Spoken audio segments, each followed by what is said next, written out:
Most chaos doesn't begin with shouting. It begins with something ordinary. A quiet kitchen, a silver tray, a woman adjusting champagne glasses, like it's just another Thursday evening. Elena didn't wake up that morning expecting her world to split into before and after. She woke up because the sunlight slipped past the curtains and landed gently across her bedroom wall. She woke up because habit is stronger than heartbreak.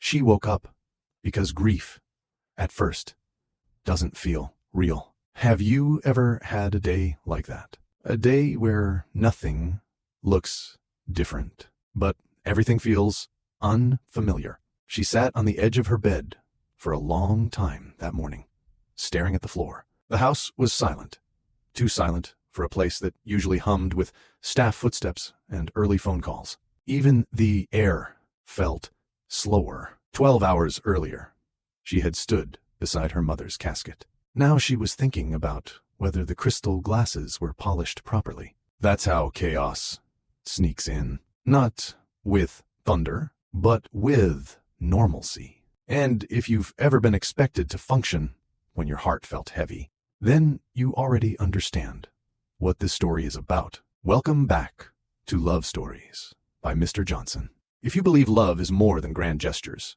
if you believe it's about learning, unlearning, and sometimes growing through the uncomfortable parts, then you're in the right place. And before we go any further, subscribe, because stories like this, they don't just entertain, they remind us who we are when life gets difficult. Now let me take you back into that kitchen. Elena stood at the marble counter, holding a silver tray she didn't remember picking up. Her black dress still carried the faint scent of funeral lilies. Her heels felt heavier than usual, like gravity had decided to press a little harder today. The refrigerator hummed. Ice clinked against crystal. Outside, faint laughter drifted in from the backyard. Guests were arriving for a promotion party. Her husband's promotion party. She placed the first glass down carefully, then the second, then the third. Her hands were steady. That the strange part. Inside, she felt worn, not shattered, not screaming, just tired, the kind of tired sleep doesn't fix. She wasn't falling apart. She was functioning, and sometimes functioning is the most exhausting thing a person can do. From the hallway, she heard his voice. Make sure the press stays outside the east gate, Marcus said calmly. And no personal questions tonight. He always sounded like that. Controlled, measured, efficient. Marcus Hale, newly promoted CEO, man of immaculate timing and flawless composure. He had built his life on discipline, on precision, on forward movement. And today, forward movement meant celebration. Elena pressed her palms lightly against the counter. Her chest tightened, not with rage, not even with resentment. It was something more subtle, a dull ache that had lived quietly in her marriage for years. It only grew louder when she was vulnerable. 2 hours earlier, Marcus had stood in their bedroom doorway and said, "The party can't be postponed. It's important. I need you there, hosting." He hadn't raised his voice. He hadn't dismissed her grief. He had simply prioritized. And that was somehow harder to argue with. Have you ever been in a relationship where the other person isn't cruel, but still misses what you need? That space between intention and impact. That's where most marriages struggle. Elena picked up another glass. She remembered her mother's hands. Soft, warm, always lingering a second longer than necessary. Her mother had believed in emotional pauses, in sitting still with pain, in not rushing through hard days. Marcus believed in momentum. To him, stopping meant sinking. To her, stopping meant healing. Footsteps approached behind her. "You're still in the kitchen?" he asked. She didn't turn right away. She focused on her reflection in the glass cabinet.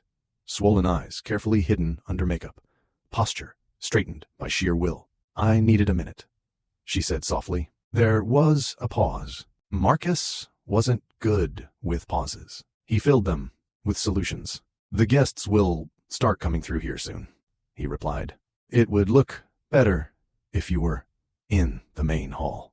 Look better, not feel better. Not are you okay. Just look better. She turned slowly. He stood exactly the way he always did. Suit tailored perfectly, shoulders square, expression unreadable. There were no cracks in him, no visible signs that he, too, had attended a funeral that morning. My mom died yesterday, she said, not accusing, just stating reality out loud. His jaw tightened slightly. I know. Do you? Another pause. He inhaled carefully, as if selecting the most logical response from a mental spreadsheet. Elena, this promotion was finalized months ago. The board, the investors, they're expecting this event. Canceling now would create unnecessary speculation. There it was again. Not heartlessness. Structure, control, stability. Marcus had learned early in life that emotions were unpredictable. His father had died when he was 16. The next morning, he went to school. 2 weeks later, he stepped into responsibilities he wasn't ready for. Grief, to him, was something you walked through while working. Stillness felt dangerous, so he avoided it. Always. I'm not asking you to cancel, Elena said quietly. I just didn't expect to serve drinks at your celebration the day after I buried my mother.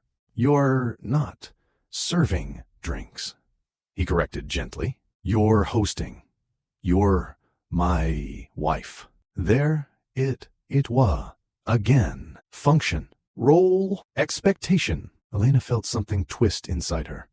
Not anger, but conflict. Because she knew he wasn't trying to hurt her. That, the complicated part. He thought keeping her busy would help. He thought productivity softened pain. He thought forward motion prevented collapse. And maybe for him, it did. But love isn't about applying your coping style to someone else. That's one of the hardest lessons in marriage. Marcus studied her face more carefully now. He noticed the faint redness around her eyes, the way her shoulders slumped just slightly, despite her effort to stand tall. I thought staying busy would help, he said finally. Elena blinked. That answer didn't feel dismissive. It felt revealing. You thought keeping me occupied would help me grieve, she asked. He hesitated, because, yes, that was exactly what he thought. I don't handle loss by stopping, he carefully. Stopping makes it worse. She stared at him for the first time that evening. She didn't feel dismissed. She felt misunderstood. And misunderstanding is quieter than cruelty. But it can feel just as lonely. I'm not you, Marcus, she whispered. I know, but he didn't. Not fully. Not yet. Outside, laughter grew louder. Glasses clinked. The party was beginning, whether their emotional alignment was ready or not. Elena picked up the tray again. I'll host, she said. I promised. And sometimes love looks like endurance. But here's the question, and I want you to really think about this. Is endurance the same as connection? Or have we just convinced ourselves it is? If this story already feels familiar to you, if you've ever felt emotionally out of sync with someone you love, take a moment right now and tell me in the comments. Have you ever been misunderstood instead of mistreated? Because there's a difference. And this story lives in that difference. Elena adjusted the tray in her hands. Marcus reached forward suddenly and stopped it. You don't have to carry anything tonight, he said. The words came out awkwardly, not poetic, not dramatic, just intentional. And sometimes growth doesn't start with a grand gesture. It starts with one small correction. But neither of them knew yet that this night, this ordinary, polished, well-planned night, would quietly expose the cracks they had both been avoiding. Not with screaming, not with betrayal, but with something far more difficult: honesty. And this was only the beginning. By the time the first guests stepped into the house, Elena had already perfected her smile. Not a happy smile, not a relaxed one, a functional smile, the kind people wear when they don't have the emotional luxury to fall apart. The chandelier lights reflected softly across the marble floors, and the house, the same house that had felt unbearably quiet that morning, now buzzed with low laughter, polite greetings, and the subtle hum of wealth and expectation. Ordinary to everyone else, heavy to her. That is the thing about emotional pain. The world doesn't pause for it. Events don't reschedule themselves. People don't automatically see what you're carrying inside. The more composed you look, the more people assume you're fine. Elena, you look beautiful, one of the guests said warmly as she entered the main hall. She nodded politely. Thank you. Beautiful. Not grieving, not exhausted, not emotionally drained. Just beautiful. Marcus stood near the center of the room, surrounded by board members and investors, his posture composed, his voice steady, his presence commanding without being loud. He wasn't smiling widely, but there was a quiet pride in his expression, the pride of a man who had spent years building something and had finally reached a milestone. And yet, every few seconds, his eyes flickered across the room, searching, tracking, landing on Elena. Not hovering, not controlling, just watching. It was subtle enough that no one else would notice. Did. Because when you live with someone long enough, you begin to recognize their quiet patterns more than their loud behaviors. A server approached her. Ma'am, should we start circulating the champagne? Elena glanced at the tray in her hands, then at the guests, slowly filling the room. For a brief second, her mind drifted back to the funeral hall. The scent of flowers, the soft murmurs, the weight of final goodbyes. The contrast hit her chest like a quiet wave. Morning, mourning, evening, celebration. Human emotions were never meant to switch that quickly. Yes, she said gently. Please start with the east side of the hall. Her voice sounded calm, even to herself, and that her a little. Because sometimes when grief goes quiet, it doesn't mean it's gone. It means it's settling deeper. Marcus finished a conversation and approached her slowly, careful not to draw attention.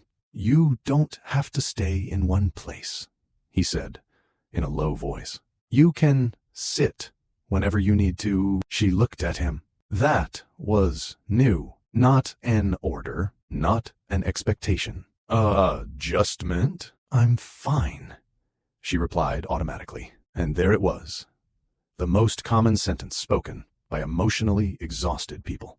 I'm fine. Not because they are, but because explaining feels heavier than enduring. Marcus studied her for a moment longer than usual. You don't have to be, he said quietly. The sentence was simple, but it lingered. Before she could respond, another group of guests approached, congratulating him on his promotion. Conversations resumed. Laughter followed. Cameras flashed discreetly from a distance. Elena stepped slightly aside, allowing him to move back into his professional role. And that's when she noticed something. Every time someone tried to pull her into long conversations, especially the media representatives, Marcus subtly redirected them. Not dramatically, not possessively, strategically. She's had a long day, he told one journalist with calm politeness. Let's keep the focus on the company tonight. Was a small thing, almost invisible, but emotionally significant, because real support isn't always loud. Sometimes it looks like quiet protection in crowded rooms. Still, protection didn't erase exhaustion. An hour passed, then another. The conversations blurred together. Compliments, business discussions, social pleasantries, questions about future plans, smiles, nods, controlled breathing. Emotional fatigue has a rhythm. First comes adrenaline, then numbness. Then comes the slow, creeping weight of reality. Elena felt it settling in her shoulders, her chest, her thoughts. She excused herself politely and walked toward the balcony doors, needing air more than conversation. The night outside was calm, cool, honest, like the carefully curated energy inside. She stepped onto the balcony and rested her hands lightly on the railing. The city lights stretched endlessly before her, indifferent to promotions, funerals, and human contradictions. For the first time that evening, she allowed her shoulders to drop, not dramatically, just slightly, and sometimes that slight drop is the first sign of emotional honesty. Have you ever noticed how strong people only relax when they're alone? Not because they're pretending, but because solitude is the only place they don't feel observed. The balcony door opened quietly behind her. She didn't turn immediately. "I wasn't trying to make tonight harder for you," Marcus said. No defensiveness, no corporate tone, just a statement. She exhaled slowly. "I know," and she meant it. That was the complicated truth. He wasn't cruel. He was conditioned. There is a difference, and understanding that difference is one of the most important emotional lessons in any long-term relationship. "You believe staying busy protects people from pain," she continued softly. He leaned slightly against the doorframe. "It protects me from it." Honesty, rare and polished. Real. She turned then, looking at him more closely than she had all day. "You went to work the day after your father died," she said quietly. His eyes flickered. Surprised. "Yes? You never really stopped moving after that?" "No." "And you think if you stop?" She paused, choosing her words carefully. "Everything you've been holding back will catch up to you." Silence filled the space between them. Not tense, not hostile, just heavy with recognition. "That's accurate," he admitted. And just like that, something shifted again. Not resolution, not reconciliation, understanding, educational truth. People don't always hurt others intentionally. Sometimes they project the coping mechanisms that once saved them. Inside, applause suddenly erupted. Someone had begun a congratulatory speech. Marcus glanced toward the hall, then back at her. "You can leave after the board address," he said. "No extended hosting. No expectations after that." She raised an eyebrow, faintly. "You're adjusting the plan again." "Yes." "Why?" He paused, then answered with unusual sincerity. "Because I'm realizing grief doesn't operate on schedules." That sentence stayed with her. Deeply, quietly, and for the first time that night, the tightness in her chest eased, not because her pain disappeared, but because he was no longer trying to organize it like a business problem. Progress in relationships is rarely loud. It's subtle, gradual, intentional. And standing there on that balcony, under the quiet night sky, Elena realized something her mother used to say often. Love is not about finding someone who understands you instantly. It's about finding someone willing to learn you slowly. She looked at Marcus again. "You're not good with emotions," she said gently. "I'm not," he agreed without hesitation. "But you're trying." "Yes, and trying," she whispered, almost to herself, "is different from forcing." Inside, the speech reached its peak. Laughter followed. Glasses clinked. Again, the world continued celebrating. But on that balcony, something far more important was happening. Two people, two different coping styles, two imperfect emotional languages, learning, slowly, how not to misinterpret each other's silence. And that night, without dramatic apologies or grand gestures, Marcus did something small but meaningful. When they returned inside, he stayed near her. Not to control, not to supervise, but to quietly ensure no one demanded more from her than she could emotionally give. And Elena noticed, because even in grief, the heart still observes effort. If this story touched your heart even a little, take a moment to like this video and subscribe to Love Stories by Mr. Johnson for more emotional, realistic love stories that teach powerful life lessons. Have you ever been in a situation where you were misunderstood instead of mistreated? Where someone loved you, but didn't emotionally understand what you were going through? Share your thoughts in the comments. Your story might help someone else feel less alone. And stay with me, because in the next chapter, we uncover how a marriage that looked stable on the outside was quietly built on emotional patterns neither of them fully understood. Before grief exposed the cracks in their marriage, Elena and Marcus had what most people would call a perfect life. Not loud, not dramatic, not chaotic, just stable, and stability to the outside world often looks like happiness. But stability and emotional intimacy are not always the same thing. Their story didn't begin with tension. It began with something much quieter: safety. Years earlier, Elena had met Marcus Hale at a charity fundraiser in downtown Chicago, a place filled with soft piano music, polite laughter, and conversations that sounded important even when they weren't. She wasn't looking for love that night. She was looking for distraction. Her mother had just started chemotherapy then, and Elena had spent months balancing hospital visits, freelance work, and emotional strength she never officially signed up for. She had learned early how to function under pressure, how to show up, even when life felt uncertain. So when she first saw Marcus, he didn't stand out because he was the richest man in the room. He stood out because he was the calmest. While others networked aggressively and laughed too loudly, Marcus spoke with quiet intention. He listened more than he talked. He didn't rush conversations. He didn't perform charm. He observed. And to a woman whose life felt emotionally unpredictable at the time, that kind of composure felt grounding. Ordinary. Safe. Do you always look like you're analyzing the entire room? She had asked him that night, half amused. His lips curved slightly. Only when I'm trying to understand people before they speak. That sounds exhausting. It's efficient, he replied. That was Marcus. Not cold, not distant, just structured. And structure can be very attractive to someone who is emotionally overwhelmed. Have you ever noticed how we're often drawn to people who represent what we lack internally? Elena lacked emotional stability during that period of her life. Marcus embodied it. Marcus lacked emotional openness. Elena naturally carried it. At the time, it felt like balance. In reality, it was the beginning of a quiet mismatch neither of them fully recognized.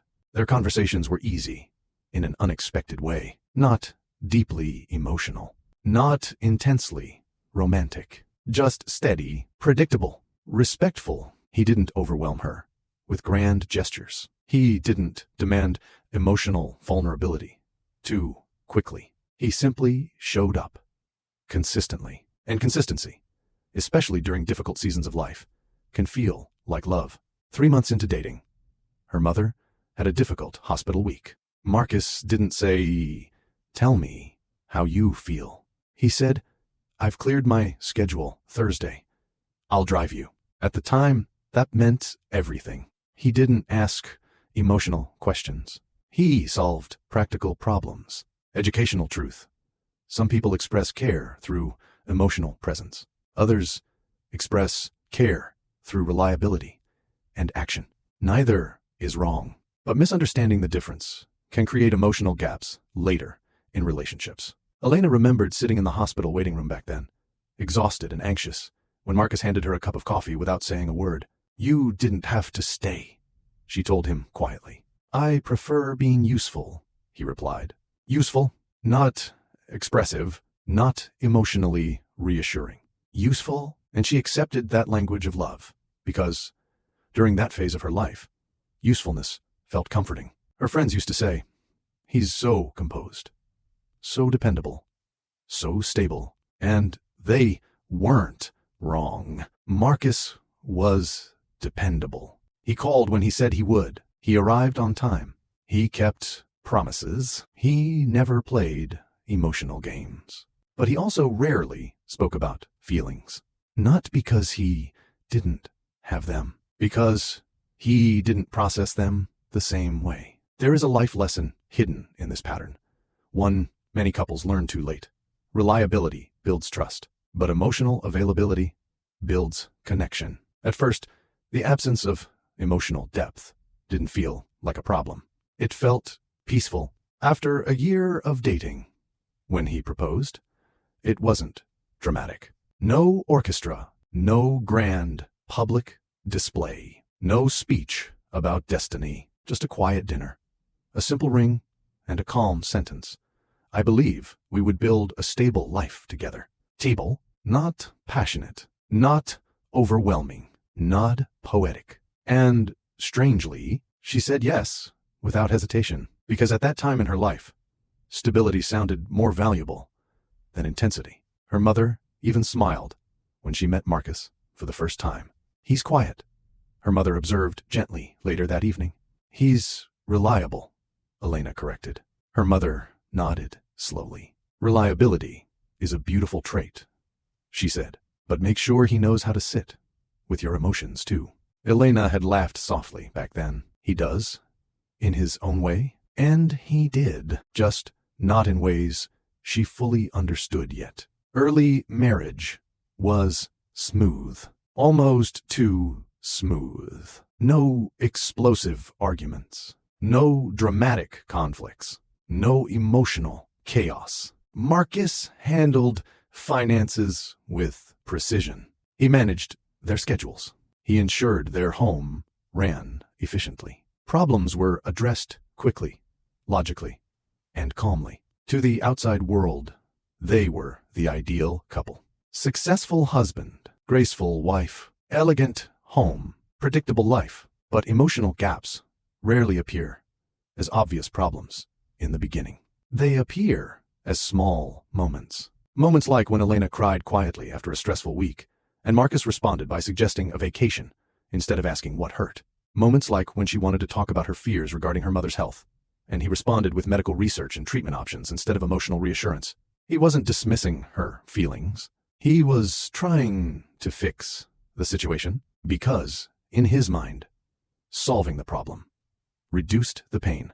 And that belief had been shaped long before Elena entered his life. You see, when Marcus lost his father at 16, no one sat him down and taught him how to grieve emotionally. Instead, he was told something far more common in high-responsibility families. Stay strong. The family needs you. So he stayed strong. He stayed functional. He stayed productive. And somewhere along the way, he unconsciously learned a dangerous emotional lesson. If you keep moving, pain cannot catch you. That mindset built his empire, but it also quietly shaped his marriage. Back in the present, as Elena stood in the same house years later, now quieter after the promotion party, she began to see those patterns more clearly than ever before. Not with anger, but with awareness, because grief has a way of slowing everything down long enough for truth to surface. And the truth wasn't that Marcus didn't care. The truth was that he had always loved her the only way he knew how, through stability, through provision, through consistency. But now, standing in a season of loss, Elena didn't just need stability. She needed emotional presence. And those two needs, for the first time in their marriage, were no longer aligned. She sat on the edge of the bed later that night, heels finally off, the silence of the room settling around her like a quiet mirror. Marcus entered a few minutes later, loosening his tie slightly, a rare sign of physical fatigue. The board was pleased, he said calmly. She nodded faintly. I'm glad. A pause followed, not hostile, not tense, just emotionally unfinished. And that unfinished silence carried a lesson many marriages face at some point. You can live peacefully with someone for years and still not fully understand how they experience pain.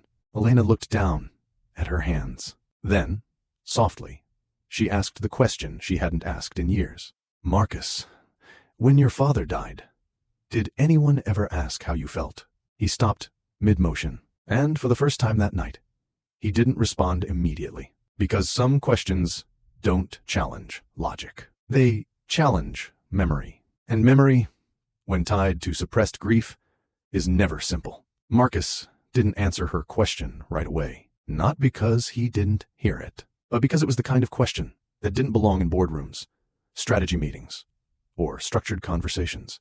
It belonged somewhere quieter, somewhere unmeasured. Did anyone ever ask how you felt?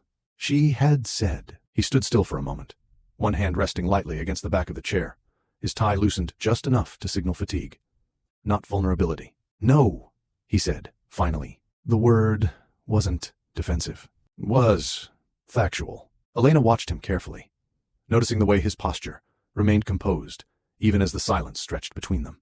That was Marcus' pattern.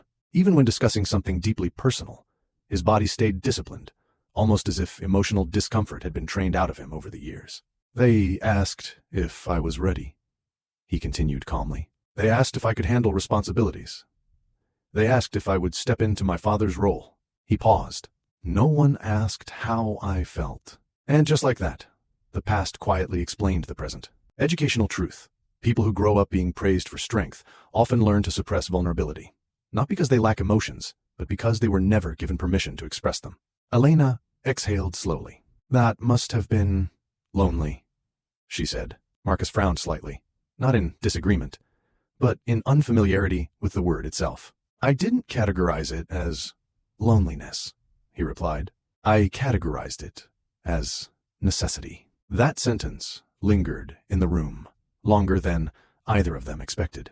Necessity, not healing, not processing, not grieving, just continuing. And that was the foundation upon which Marcus built his entire life, including his marriage. He moved toward the window, looking out at the quiet city lights, the same way he had done on countless nights after long workdays. Stillness made him reflective, but reflection made him uncomfortable, so he often disguised it as observation. When my father died, he said, voice steady, everything became urgent. The company, the family reputation, financial stability. There wasn't time to pause. Elena listened without interrupting, because sometimes emotional conversations require patience more than responses. If I stopped, he continued, everything would have felt overwhelming. He didn't say the word grief. He never did. Instead, he used words like overwhelming, inefficient, unproductive, words that kept emotions at a safe intellectual distance. And suddenly, something inside Elena shifted, not in pain, but in understanding. For years, she had interpreted Marcus's emotional restraint as detachment. But now, she was beginning to see it differently. Wasn't detachment. It was conditioning. There is a powerful life lesson hidden in moments like this. We often judge our partner's emotional behavior without understanding the emotional environment that shaped them. She leaned back slightly against the headboard. That's why you keep moving, she said softly, even during emotional situations. Yes, that's why you didn't postpone the party. He didn't deny it. Yes? The honesty was almost disarming. Not defensive. Not argumentative. Just transparent. I believed maintaining normal structure would prevent emotional collapse, he added. Elena closed her eyes briefly. And for you, it probably does. He didn't respond, but his silence confirmed it. For Marcus, productivity had always been armor. For Elena, emotional expression had always been release. 2 coping systems. 1 marriage. Years of quiet misalignment. Marcus, she said gently, do you realize you approach emotions the same way you approach business problems? He yawned slightly. In what sense? You analyze. You stabilize. You optimize. You manage. She paused, choosing her words carefully, not to accuse, but to educate. But emotions aren't systems. They're experiences. That sentence lingered, and for the first time since the party, Marcus looked genuinely thoughtful, rather than composed. I don't try to manage your emotions, he said slowly. She tilted her head slightly. You don't manage my emotions, she agreed softly. You manage the environment around them. Silence again. But this silence felt different, not distant, revealing. You kept conversations short tonight, she continued. You redirected journalists. You adjusted expectations. That was intentional. I know, and that was your version of support. Yes, she gave a small, tired smile. That's what makes this complicated. He studied her expression more closely now. Explain. She hesitated, not because she didn't know what to say, but because saying it out loud would reshape years of quiet assumptions. You care, she said. You're consistent. Another pause. But you don't sit inside emotions with people. You work around them. That statement did not offend him. It intrigued him because it was accurate. Educational insight. Some partners offer emotional support by presence. Others offer support by problem solving. Conflict arises when one expects presence while the other delivers solutions. Marcus sat down slowly across from her. When you cry, he said, thinking aloud, my instinct is to identify the cause and remove it. And when I cry, she replied gently, my instinct isn't for the problem to be removed immediately. It's to feel understood first. He absorbed that in silence. Not resisting, not dismissing, processing. You're not asking me to fix grief, he said after a moment. No, you're asking me to acknowledge it. Yes? That single exchange carried more emotional education than any argument could have. Because arguments often focus on blame, but awareness focuses on patterns. He leaned forward slightly, resting his forearms on his knees, a rare posture for someone who usually maintained perfect composure. When my father died, he said slowly, people respected me more when I stayed strong. She listened carefully. They praised my composure, my discipline, my productivity. He paused. No one praised emotional vulnerability. And that, right there, was the root of everything. A young boy rewarded for suppressing grief becomes a man who believes emotional restraint equals strength. It wasn't cruelty. It was learned survival. Elena felt a quiet heaviness in her chest. Not sadness for herself, but empathy for him. For the first time, she saw the teenage version of Marcus more clearly than the billionaire CEO standing before her. You weren't given space to grieve properly, she said softly. I was given responsibility instead, and responsibility replaced emotion. Yes, another long silence settled, but this one felt strangely grounding. Not tense, not fragile, just honest. And honesty, even when uncomfortable, is one of the most educational turning points in any relationship. You what Wham used to tell me, Elena said quietly. He looked up. She said emotional intelligence isn't about reacting perfectly. It's about understanding why someone reacts the way they do. Marcus remained silent, but attentive. And I'm starting to understand you, she added. That statement affected him more than she realized. Because understanding, not criticism, is what disarms defensive minds. I misjudged what you needed yesterday, he admitted. The words were measured, but sincere. You needed emotional space, he continued. I provided structured activity. She nodded slowly. Yes, I believed activity would reduce emotional pain. And sometimes, she said gently, activity just delays it. That lesson hung quietly in the room, like a truth neither of them had fully acknowledged before. Outside, the night remained calm. Inside, something subtle was shifting. Not dramatic change, not instant transformation, just awareness. And awareness is always the first step toward emotional growth. Marcus leaned back slightly, his voice quieter now. I am not naturally skilled at emotional processing, he said. She gave a faint, understanding smile. I know, but I am capable of learning patterns, he added. That was the most Marcus-like statement possible. Even growth, to him, was something structured. And yet, beneath that structure, there was effort. Real effort. You don't have to become emotionally different overnight, she said softly. I just need you to stop assuming my coping style should match yours. He nodded once. That is reasonable. For the first time since her mother's funeral, Elena felt something unexpected settle inside her chest. Not relief, not closure, but clarity. Clarity that their problem wasn't lack of love. It was lack of emotional alignment during grief. And that is a deeply educational truth many couples discover too late. Love can exist strongly, even when emotional understanding is still developing. As the room grew quieter and the conversation naturally slowed, Marcus stood and turned off the overhead light, leaving only the softer bedside lamp glowing. He didn't offer dramatic comfort. He didn't say poetic words. Instead, he did something small. He stayed, not working, not analyzing, not leaving the room, just present. And sometimes, for a person conditioned to keep moving, presence is the first real act of emotional growth.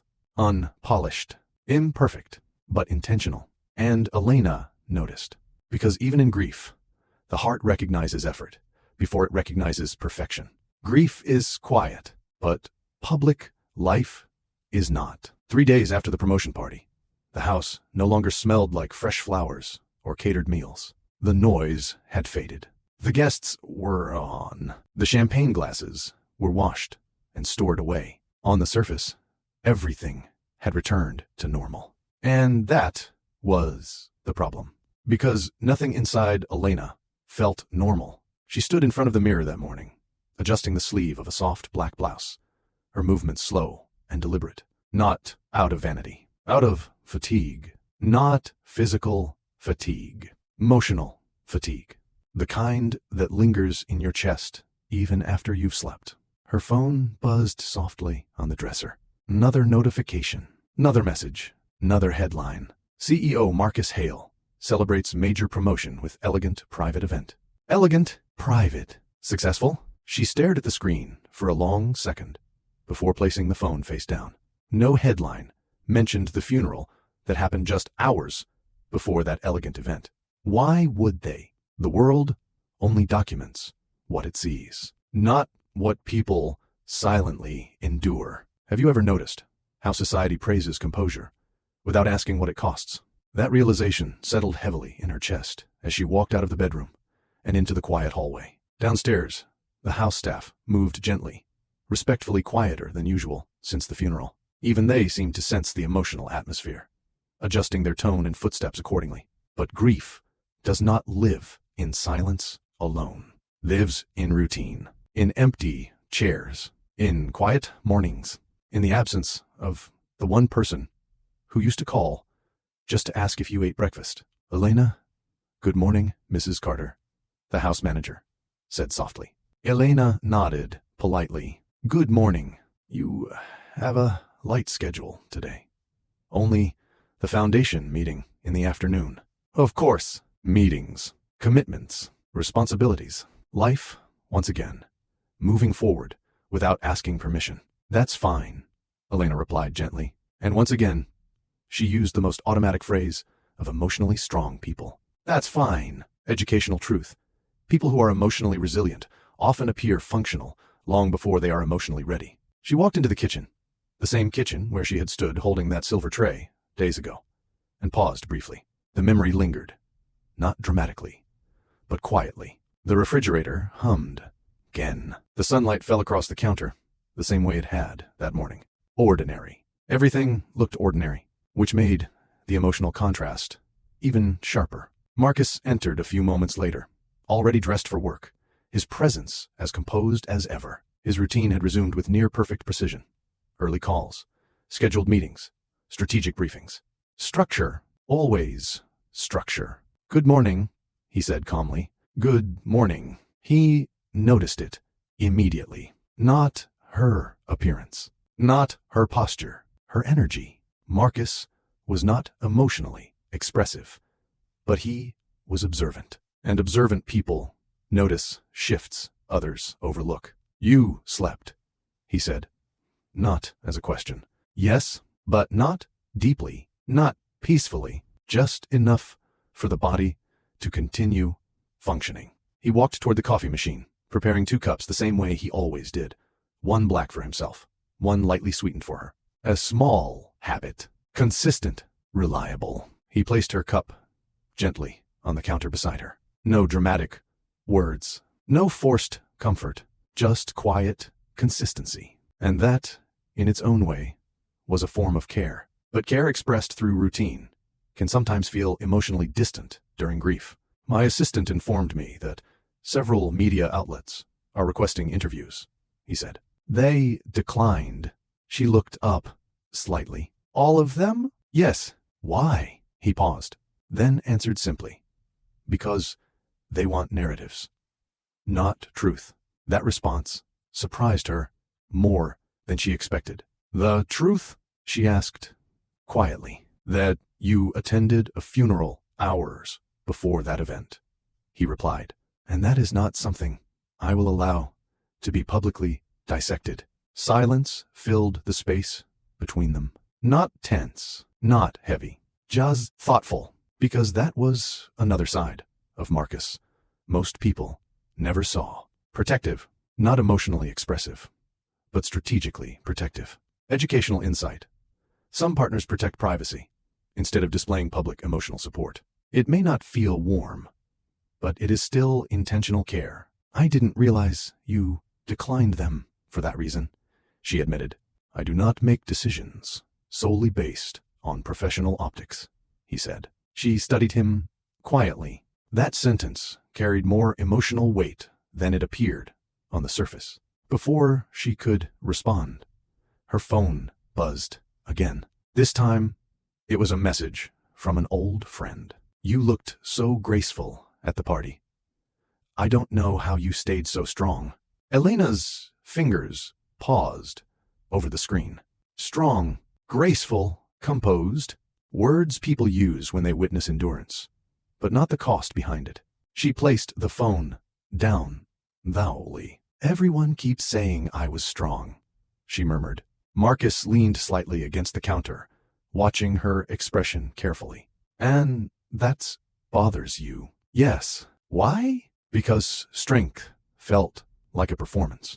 Because composure felt like emotional suppression. Because no one had asked if she was okay, only how she managed to appear okay. Because strength is sometimes just silence in disguise, she said softly. That answer lingered. And for the first time in that conversation, Marcus didn't respond immediately. He processed, internally, systematically. You were composed, he said after a moment.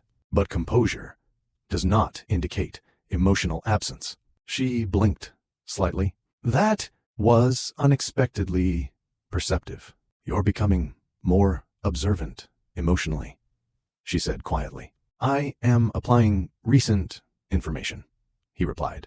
And somehow, that almost made her smile. Because even his emotional growth sounded structured.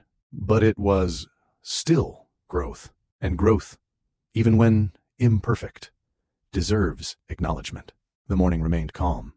But beneath that calm was an emotional tension neither of them openly named. Grief was still present. Public expectations were still present. And now, a new layer had quietly emerged.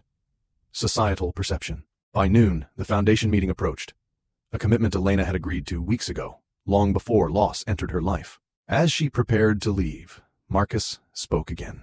You do not have to attend if you are not emotionally prepared. She paused mid-step.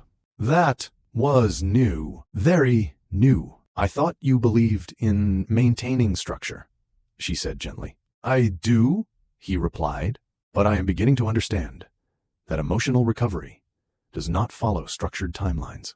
That sentence settled deeply in her chest, not as comfort, but as progress. Slow, measured, intentional. Have you noticed something important in their relationship?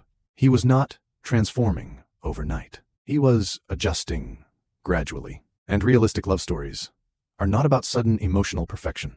They are about consistent, imperfect effort. She picked up her bag. I'll attend, she said softly.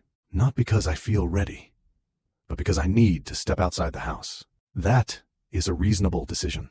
As they walked toward the door together, the outside world looked exactly the same as it always did. Cars passing, people working, life continuing. But inside Elena, something had shifted slightly. Not healing, not resolution, just awareness. Awareness that grief in private and expectations in public are two very different emotional battles.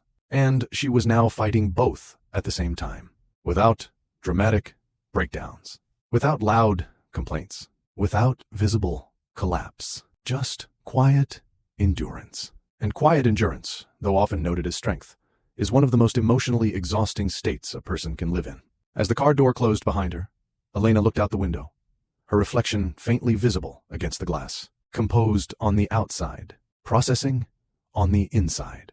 And for the first time since the funeral, a question surfaced in her mind that she had been avoiding.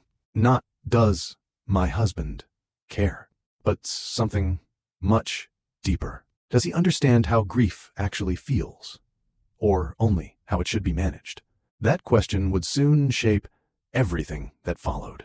The foundation building was quieter than usual. Not empty, not silent, just respectfully subdued. Word had traveled, not loudly, not publicly, but through the soft channels of social circles and professional networks. People knew Elena had lost her mother. And yet, as always, society responded in the most familiar way, with politeness instead of emotional space. "I'm so sorry for your loss," one board member said gently as she entered the conference room. Elena nodded. "Thank you." Another soft handshake. Another sympathetic look. Another moment of composed acknowledgement. Grief in public spaces is a delicate performance. You cannot collapse. You cannot overshare. You cannot fully express what your heart is carrying. So you simplify it into two words. Thank you. She took her seat at the long, polished table, placing her notebook neatly in front of her, even though she already knew she would barely process half of what was discussed today. Across the room, presentations began. Budget outlines, outreach plans, community programs, voices speaking in measured, professional tones, ordinary conversations, ordinary responsibilities, ordinary expectations. And yet, internally, nothing felt ordinary. Her mind drifted unexpectedly to the hospital room weeks ago. The quiet beeping machines, her mother's tired smile, the way she had squeezed Elena's hand and said, "Don't rush your feelings. Let them breathe." That memory alone made her chest tighten. Educational truth, unprocessed grief often resurfaces during routine moments, not dramatic ones. "Elena, would you like to review the final proposal?" Someone asked politely. She blinked, refocusing. "Yes, of course." She leaned forward, reading the document, forcing her attention to follow each line. And, for a moment, she managed. She listened. She contributed. She even asked a thoughtful question about one of the outreach programs. From the outside, she looked composed, functional, capable, strong. But inside, her emotional energy was being stretched thinner with every passing minute. This is one of the most overlooked emotional lessons in adulthood. You can perform well and still be emotionally exhausted at the same time. After the meeting ended, several members approached her individually, their voices softer now. "You handled everything so gracefully the other night," one woman said. "I don't know how you stayed so strong," another added. Graceful, strong, composed. Each compliment felt heavier than the last, because none of them were wrong, but none of them were fully right either. Grace wasn't what she felt. Strength wasn't what she felt. Endurance was what she felt, and endurance is rarely visible. She smiled politely, thanked them, and stepped out into the hallway, her breathing slightly slower now, as if her body was finally acknowledging the emotional effort it had just spent. Her phone buzzed again. "Marcus, how is the meeting?" Simple, direct, practical. She stared at the message for a moment before replying. "Productive. I'm leaving now?" 3 seconds later, another message appeared. Driver is already outside. She paused. Of course he had arranged that. Not after she asked. Not after she complained. But quietly, in advance. That was Marcus's pattern. He didn't always ask emotional questions first, but he anticipated logistical needs instinctively. Educational insight. Some partners show care through preparation rather than verbal reassurance. Outside, the air was cool and calm. She stepped into the car and leaned back against the seat, closing her eyes briefly. For the first time that day, she allowed herself to stop performing. Just for a moment. No polite smiles, no composed posture, no professional responses, just quiet breathing. And with that stillness, the emotional weight she had been carrying all morning slowly surfaced again.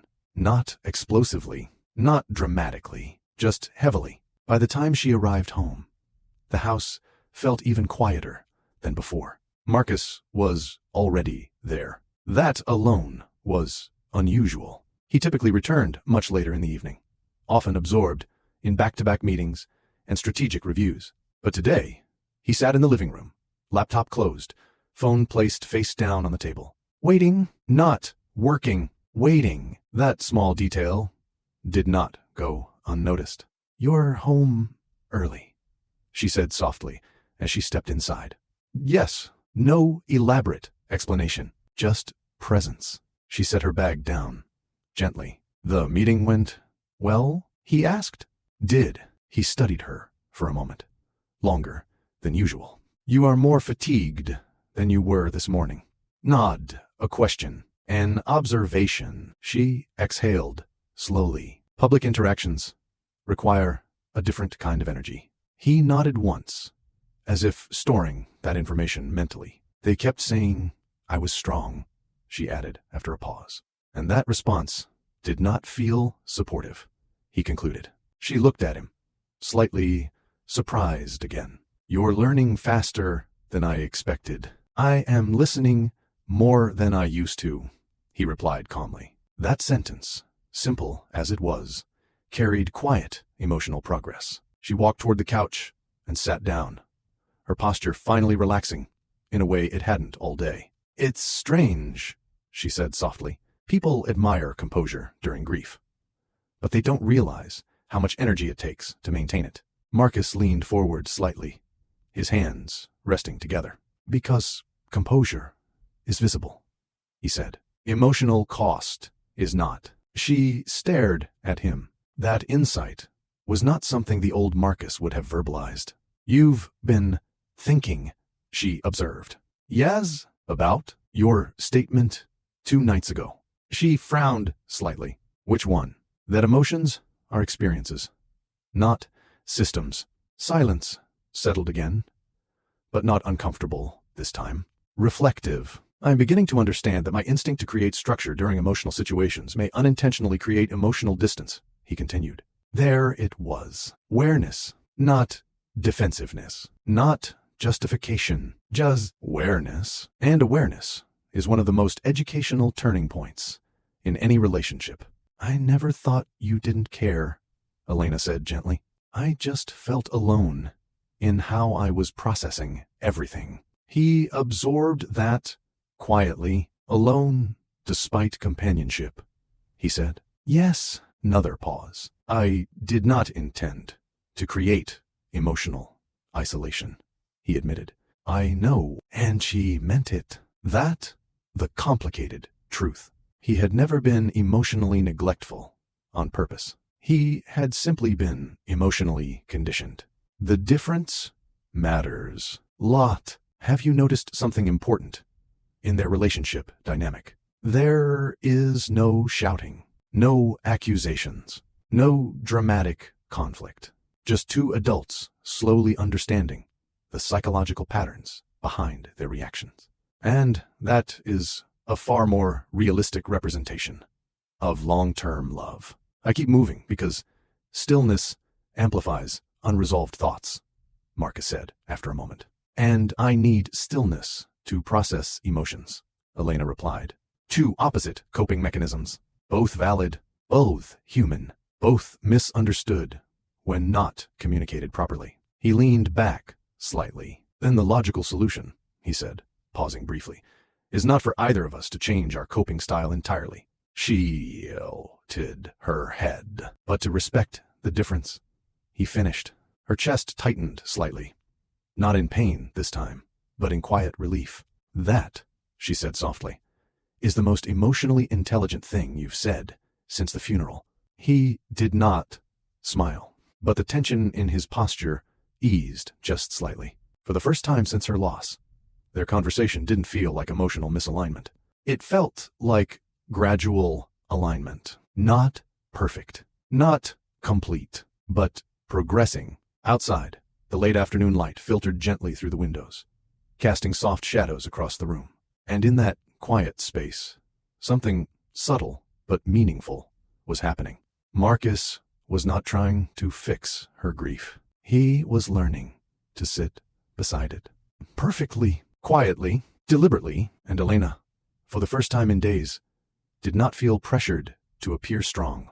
She simply felt seen, not completely understood yet, but no longer emotionally invisible. That alone was progress. And progress in emotionally complex relationships is rarely loud.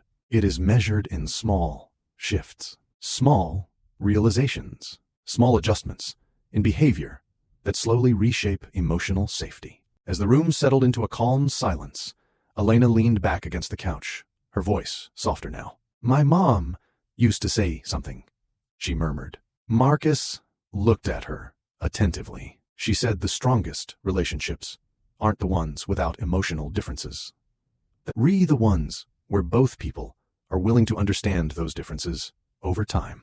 He nodded once. That is a sustainable model. And for the first time since the chaos began, Elena allowed herself to close her eyes, not out of exhaustion alone, but out of something quieter, a fragile, growing sense that while her grief was still heavy, she was no longer carrying it entirely alone.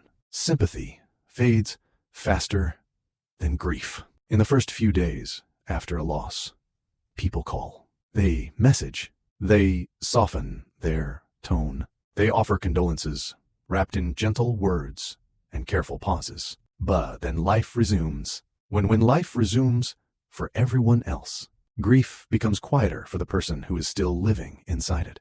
1 week after the funeral, the house felt different. Not empty, not cold, just emotionally settled, in a way that was harder to explain.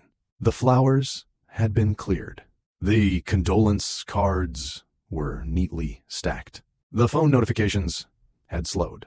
Routine had returned, but Elena had not. She stood by the living room window that morning, watching the sunlight stretch across the polished floor. Her hands rested loosely against her arms, not out of discomfort, but out of quiet self-containment. She had slept. She had eaten. She had attended meetings.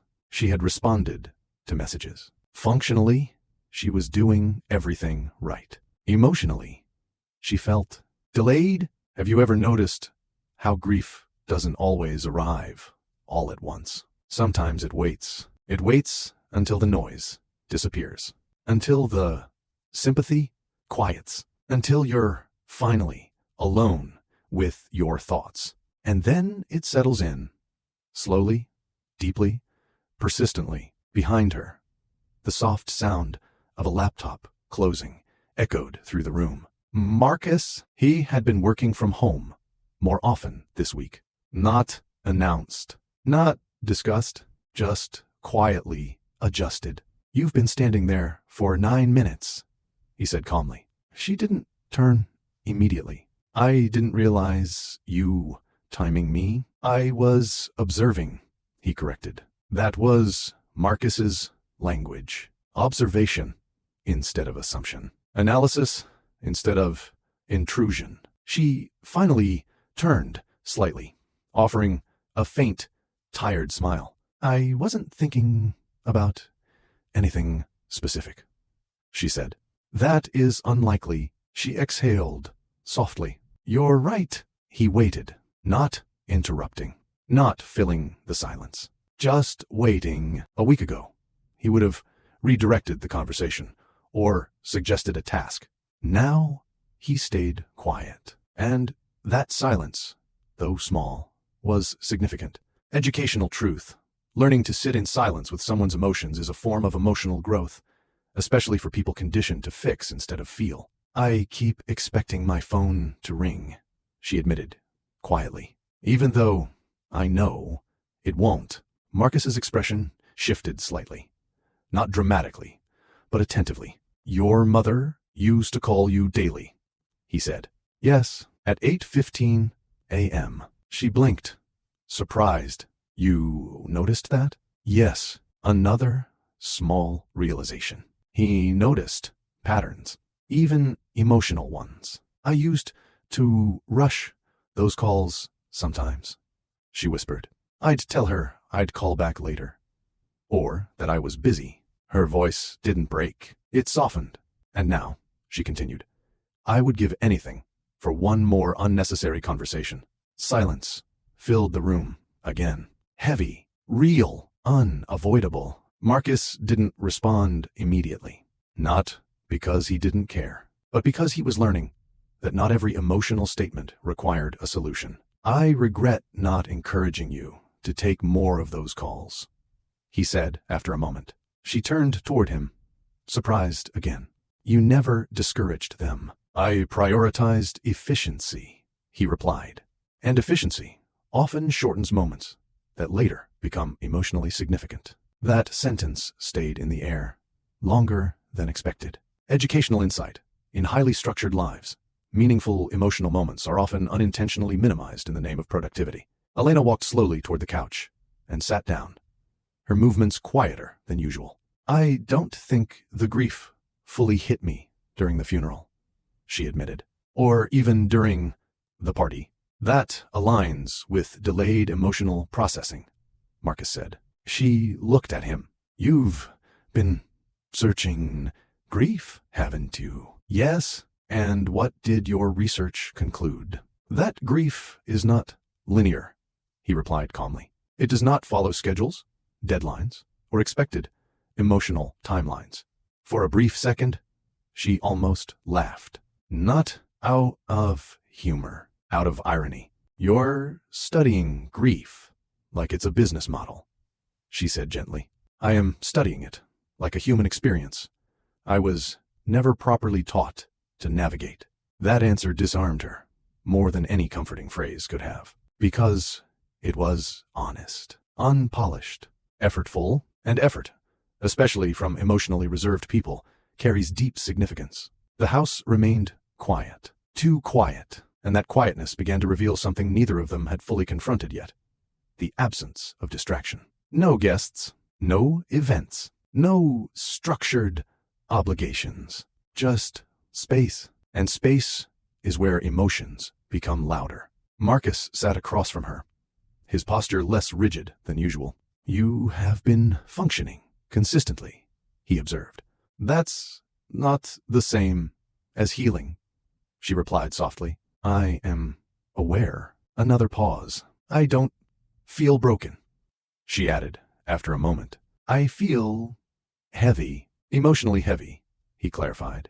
Yes, he nodded once, absorbing that distinction, because to him, categorizing emotions helped him understand them better. Educational truth. Labeling emotions accurately helps prevent emotional suppression and miscommunication in relationships. I used to think grief looked dramatic, she continued, crying constantly, not eating, not functioning. And your experience differs, he said. Yes. Mine feels quieter, like something sitting in my chest all day. He leaned forward slightly. That is consistent with internalized grief patterns. She gave him a faint look. You're really committed to understanding this, aren't you? Yes. Why? The question was simple, but the answer required emotional honesty. He didn't respond immediately, because this was not a logistical question. It was a relational one. Because, he said slowly, I recognize that my default response to emotional distress has historically been ineffective in emotionally supportive contexts. She blinked. That is the most structured way anyone has ever admitted they were emotionally unavailable. I was not unavailable, he corrected calmly. I was misaligned. That word landed deeply. Misaligned. Not uncaring. Not distant. Not indifferent. Just misaligned. And suddenly, years of small misunderstandings felt clearer. She leaned back slightly, her voice softer now. You know what's strange? What? I don't resent you for the party. He studied her carefully. I resented the expectation, she continued, not the intention. That distinction mattered more than either of them realized. Because resentment rooted in expectation can be resolved. Resentment rooted in lack of care is much harder to heal. I expected emotional space, she added. You expected structured resilience. Yes, and neither of us said that out loud. Yes, silence again. But this silence felt productive rather than heavy, reflective rather than distant. Outside, a car passed quietly along the street. Inside, something subtle was happening. For the first time since her loss, Elena wasn't just enduring grief. She was articulating it. And articulation is one of the most educational steps in emotional healing. I miss her in ordinary moments, she whispered suddenly. Marcus did not interrupt. In the kitchen, in the morning, when I reach for my phone, when something small happens, and I instinctively think, I should tell Mom. Her fingers tightened slightly in her lap. And then I remember he remained silent, not because he lacked words, but because he was finally understanding that presence, not solutions, was what she needed in these moments. So, instead of offering advice, instead of suggesting distraction, instead of restructuring her day, Marcus Hale did something he had rarely done before. He stayed in the discomfort of the moment, fully, quietly, deliberately, and that, though invisible to most, was one of the most significant emotional changes in their marriage so far. That afternoon passed without urgency. No meetings, no public appearances, no structured obligations demanding composure. Just time. And time, when grief is present, behaves differently. It stretches, it slows, it lingers in ordinary moments that once felt insignificant. Elena remained on the couch longer than she intended, her hands loosely folded in her lap, her gaze drifting between the window and the quiet room. The house staff moved discreetly in the background, their presence respectful but distant, as if the entire household understood that emotional space was needed more than service. Marcus, for once, did not return to his office. He stayed in the same room, not working, not pacing, not taking calls. Staying, that alone, marked a behavioral shift, significant enough to be noticed. You're not taking your afternoon calls, she said softly after a while. They have been rescheduled. She glanced at him. For how long? For as long as necessary. That answer was calm, but it carried a quiet weight. Because for a man whose life had always revolved around schedules, deadlines, and structured efficiency, rescheduling work was not a casual decision. Educational truth. Behavioral adjustments often communicate care more clearly than verbal reassurance. I didn't ask you to do that, she said gently. You did not. Then why? He paused briefly, as if organizing his thoughts before speaking. Because I am beginning to understand that emotional presence cannot be delegated or postponed without relational consequences. She blinked slowly. That sentence was not poetic. It was not emotionally expressive, but it was deeply intentional. And intention, especially from emotionally reserved individuals, is often the clearest sign of growth. The room fell quiet again, but this silence felt less heavy than the days before. Not because the grief had lessened, but because it was no longer being carried in isolation. After a few minutes, Elena stood and walked toward the kitchen, not out of hunger, out of habit. Grief often drives people back into routines, because routines feel familiar when emotions feel uncertain. She opened the cabinet, stared briefly at the neatly arranged cups, and froze. Her mother's voice echoed faintly in her memory. "You always skip lunch when you're overwhelmed."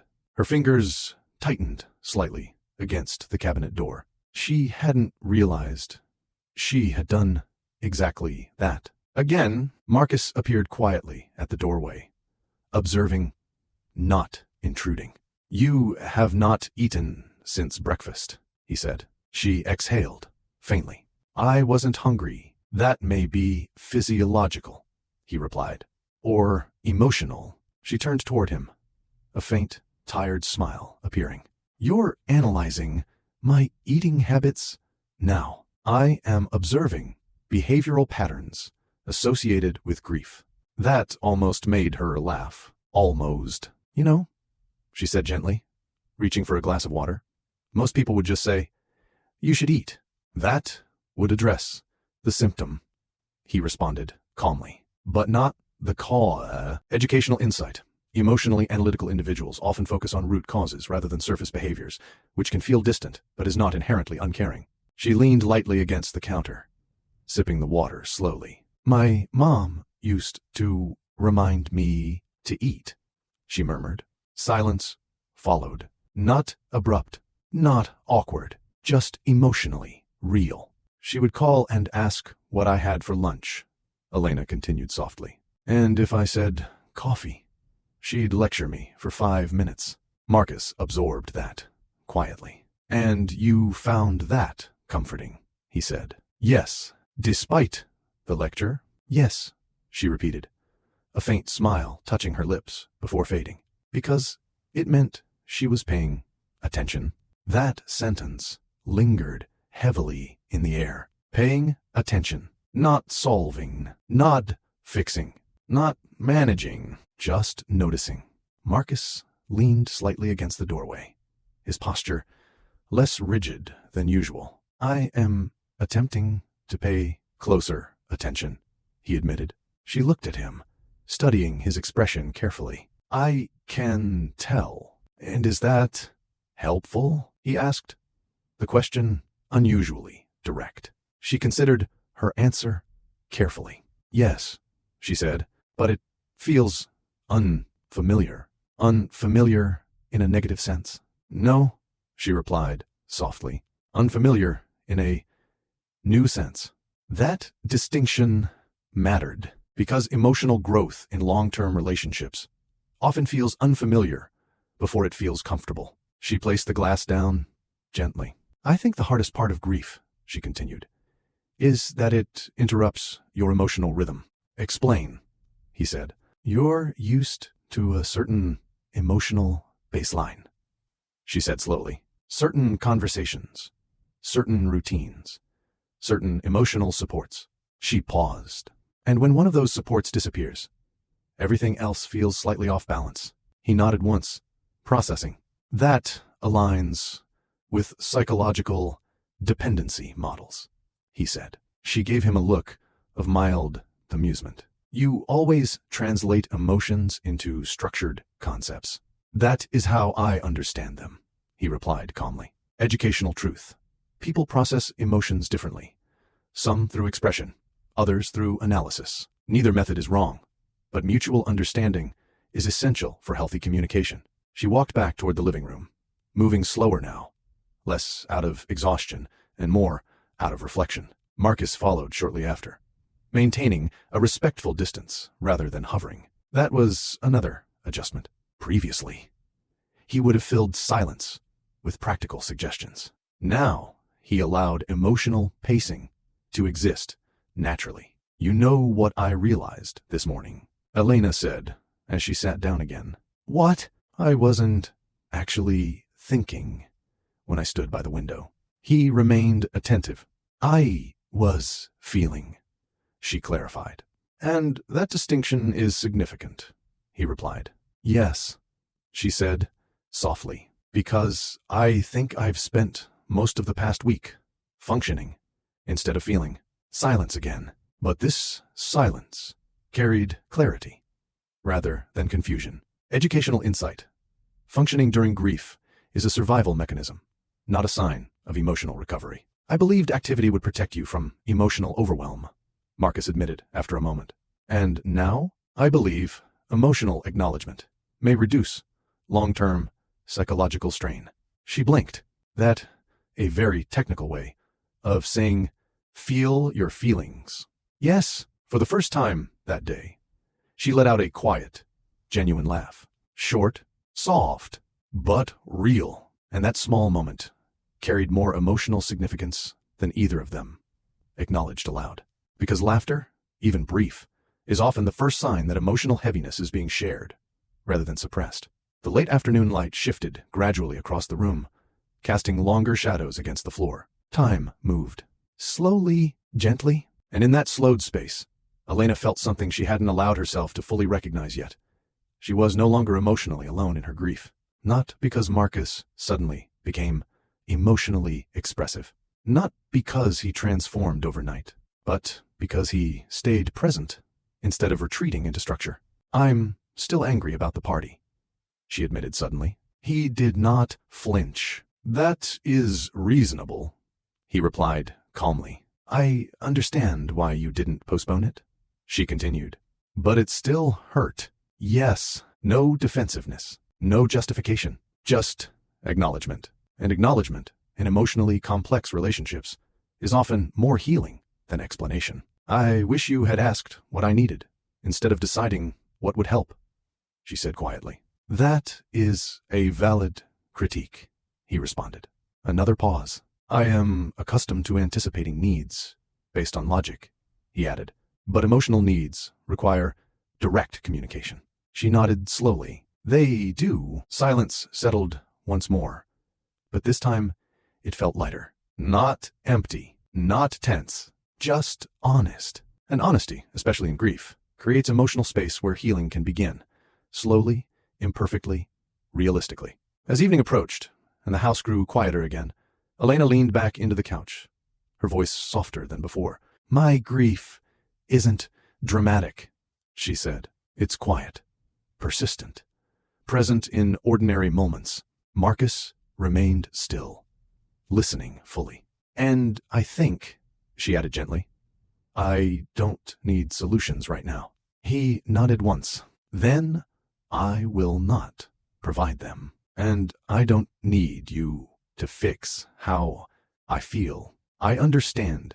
She looked at him carefully. I just need you to stay. A simple request, not emotional transformation, not grand gestures, not perfect understanding, just presence. Marcus held her gaze for a brief moment before responding with the quiet certainty that defined him. I can do that. And for the first time since the funeral, Elena felt something shift internally. Not healing, not closure, but emotional safety. Fragile, new, gradual, and sometimes, in the midst of grief, emotional safety is the first real step toward learning how to live with loss, without having to carry it entirely alone.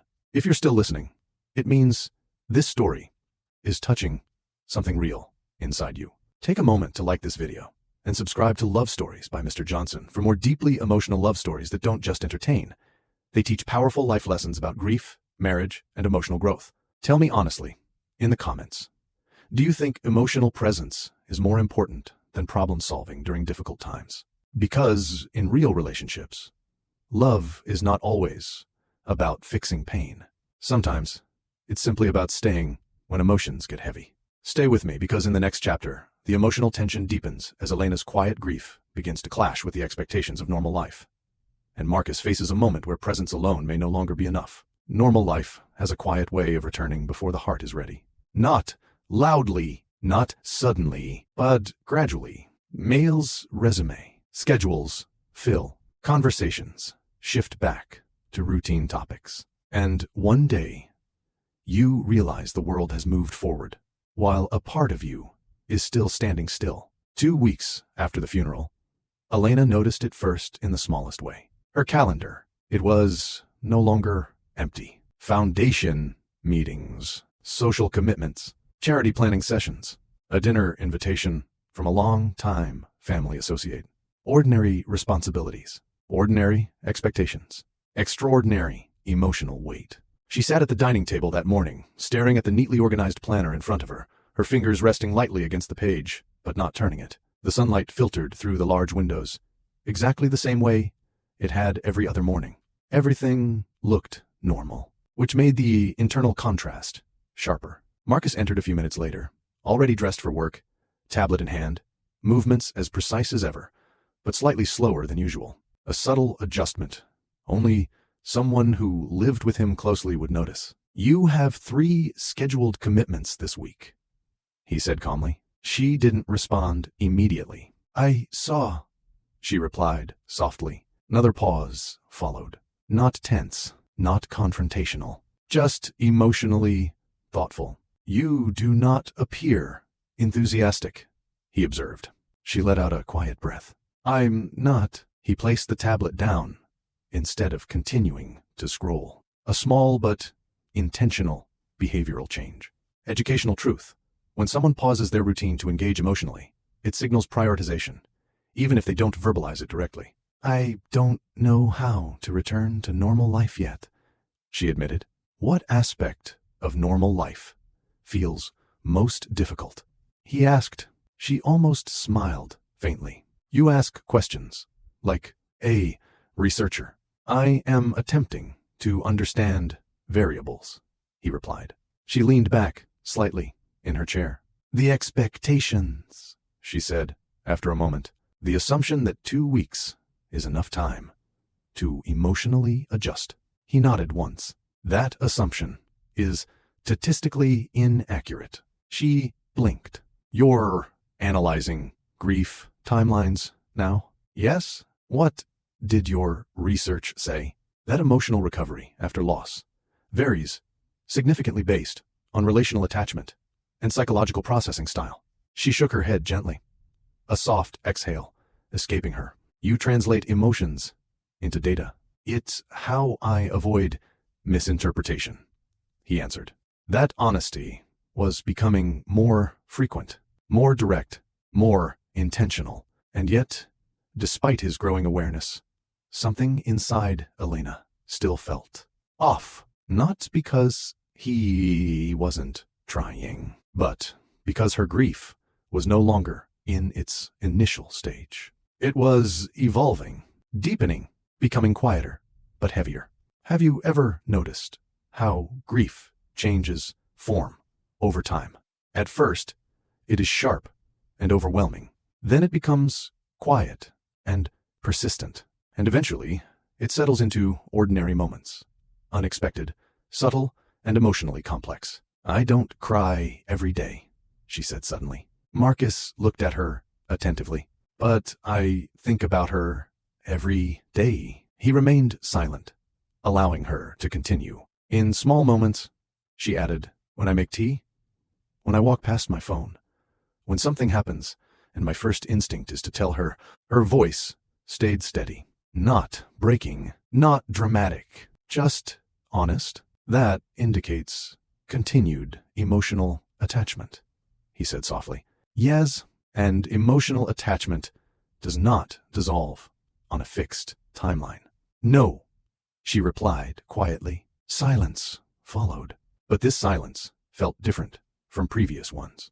Heavier, more reflective, because now they were no longer discussing the initial shock of loss. They were discussing the long-term presence of grief. Marcus folded his hands lightly on the table. "I may have underestimated the duration of your emotional recovery," he admitted. She looked at him. "That's not unusual," she said gently. "Most people underestimate grief because it becomes less visible over time. Educational insight. Visible grief receives support. Quiet grief is often overlooked." A notification sound broke the silence. Her phone lit up with a reminder. "Dinner, Thursday, 7:30 p.m., Hale Corporate Circle." She stared at it for a long second, then locked the screen. Marcus noticed immediately. "You do not want to attend the dinner," he concluded. "It feels too soon," she said softly. Social environments require emotional performance, he observed. Yes, and emotional performance, while grieving, increases psychological fatigue. She blinked slowly. That is exactly how it feels. For a moment, neither spoke. Then she asked the question she had been quietly holding back. Marcus, when you returned to work after your father died, did anyone expect you to behave normally? Yes.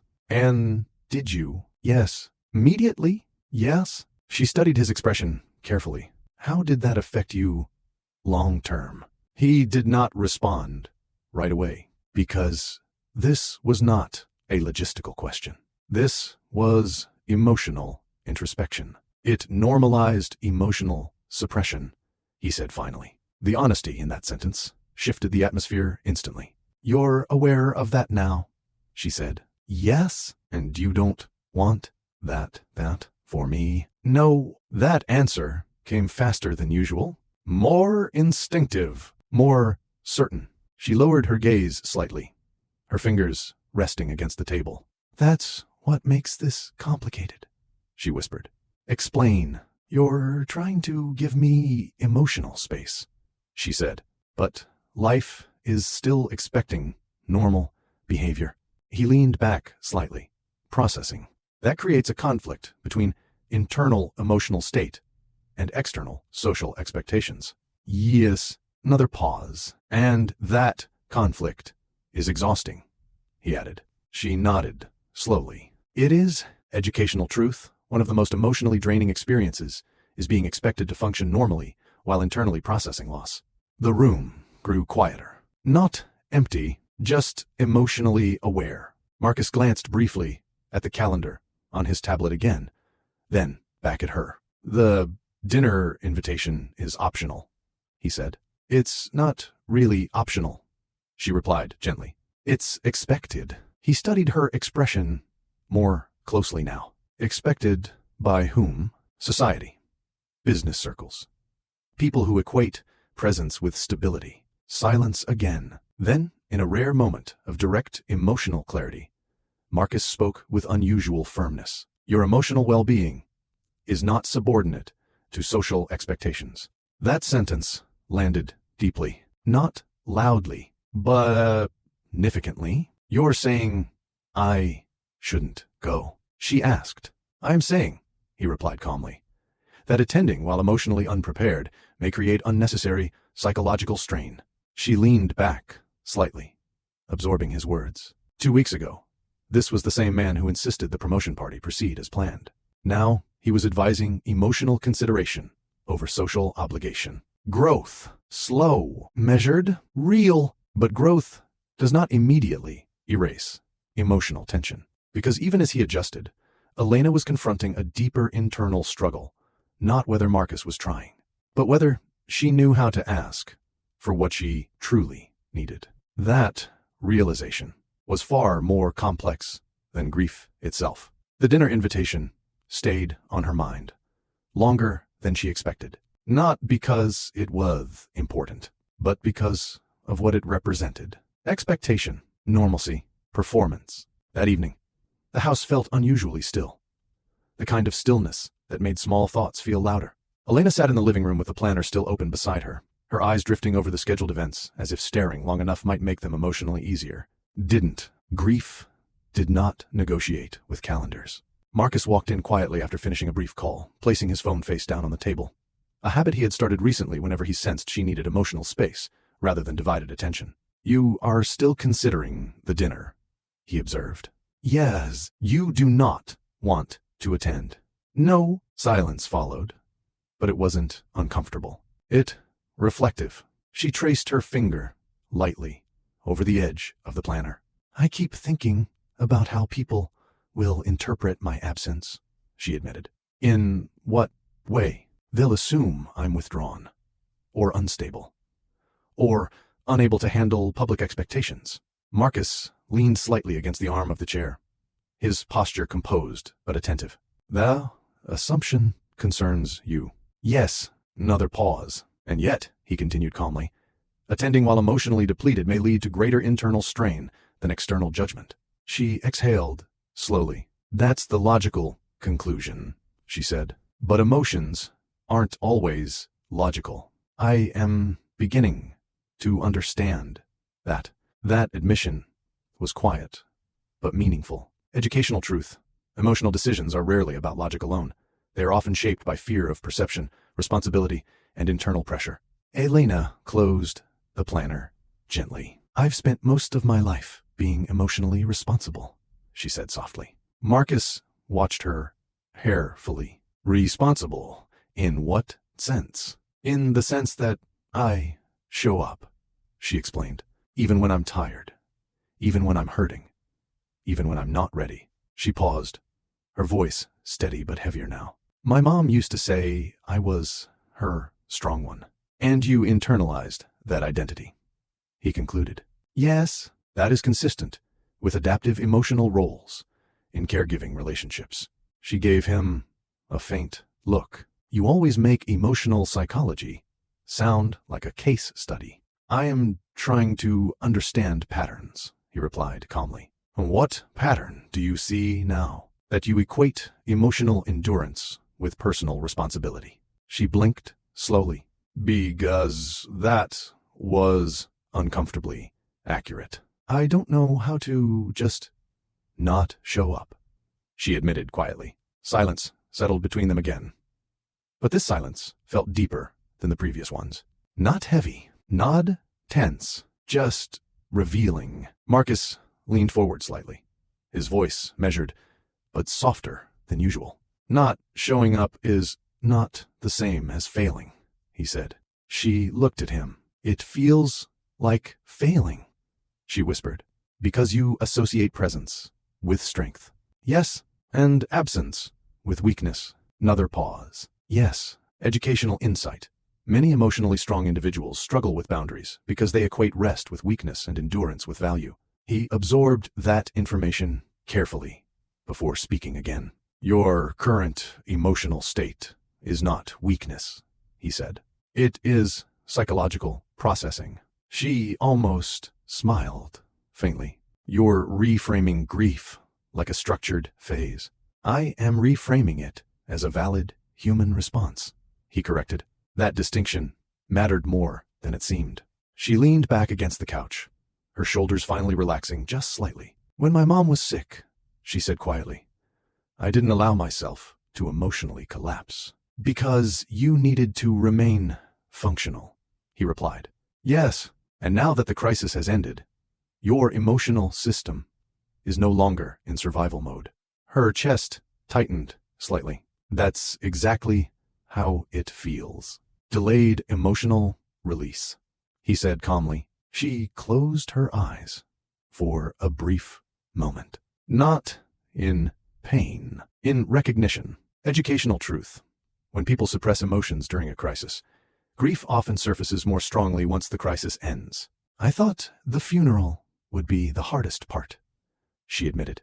But it wasn't. Was this, she said softly, the quiet days after, the return to routine, the absence of distractions. Marcus remained silent, allowing her to continue uninterrupted. I keep expecting life to pause out of respect for loss, she added. But it doesn't. No, he said gently. It resumes, and that single word carried a quiet realism that felt grounding rather than dismissive. She opened her eyes again. I don't want to go to the dinner, she said, finally. The sentence was simple, but emotionally significant, because it was the first time she had clearly stated her need instead of emotionally negotiating with herself. Marcus did not respond immediately, not out of hesitation, out of intention. You are establishing a boundary, he said, after a moment.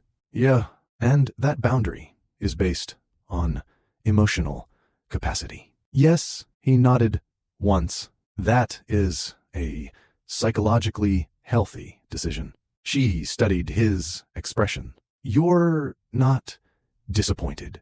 No, you're not concerned about professional perception? No, she blinked, surprised again.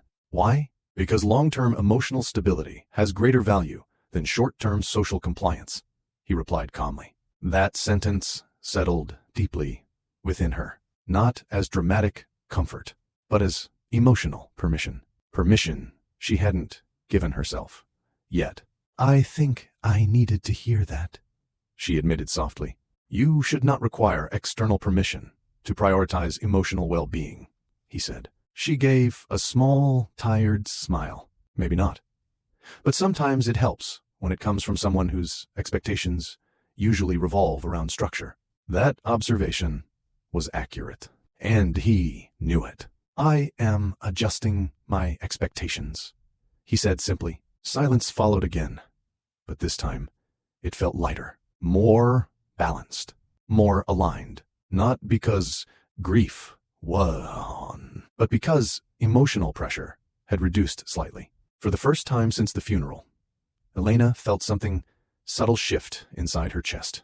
Not relief, not healing, but emotional agency. The ability to acknowledge what she needed without guilt. Educational truth. Healing begins not when grief disappears, but when individuals allow themselves to honor their emotional limits without shame. I'll decline the dinner, she said softly. Marcus reached for his phone. I will inform them that scheduling constraints prevent attendance. She tilted her head slightly. You don't have to handle that.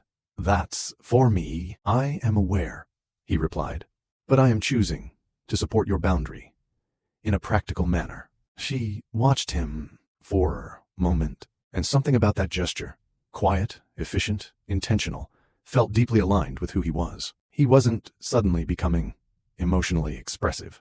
He was integrating emotional awareness into his existing strengths. And that was realistic growth, not transformation, not personality change, just adaptation. You know, she said gently, you're still structured.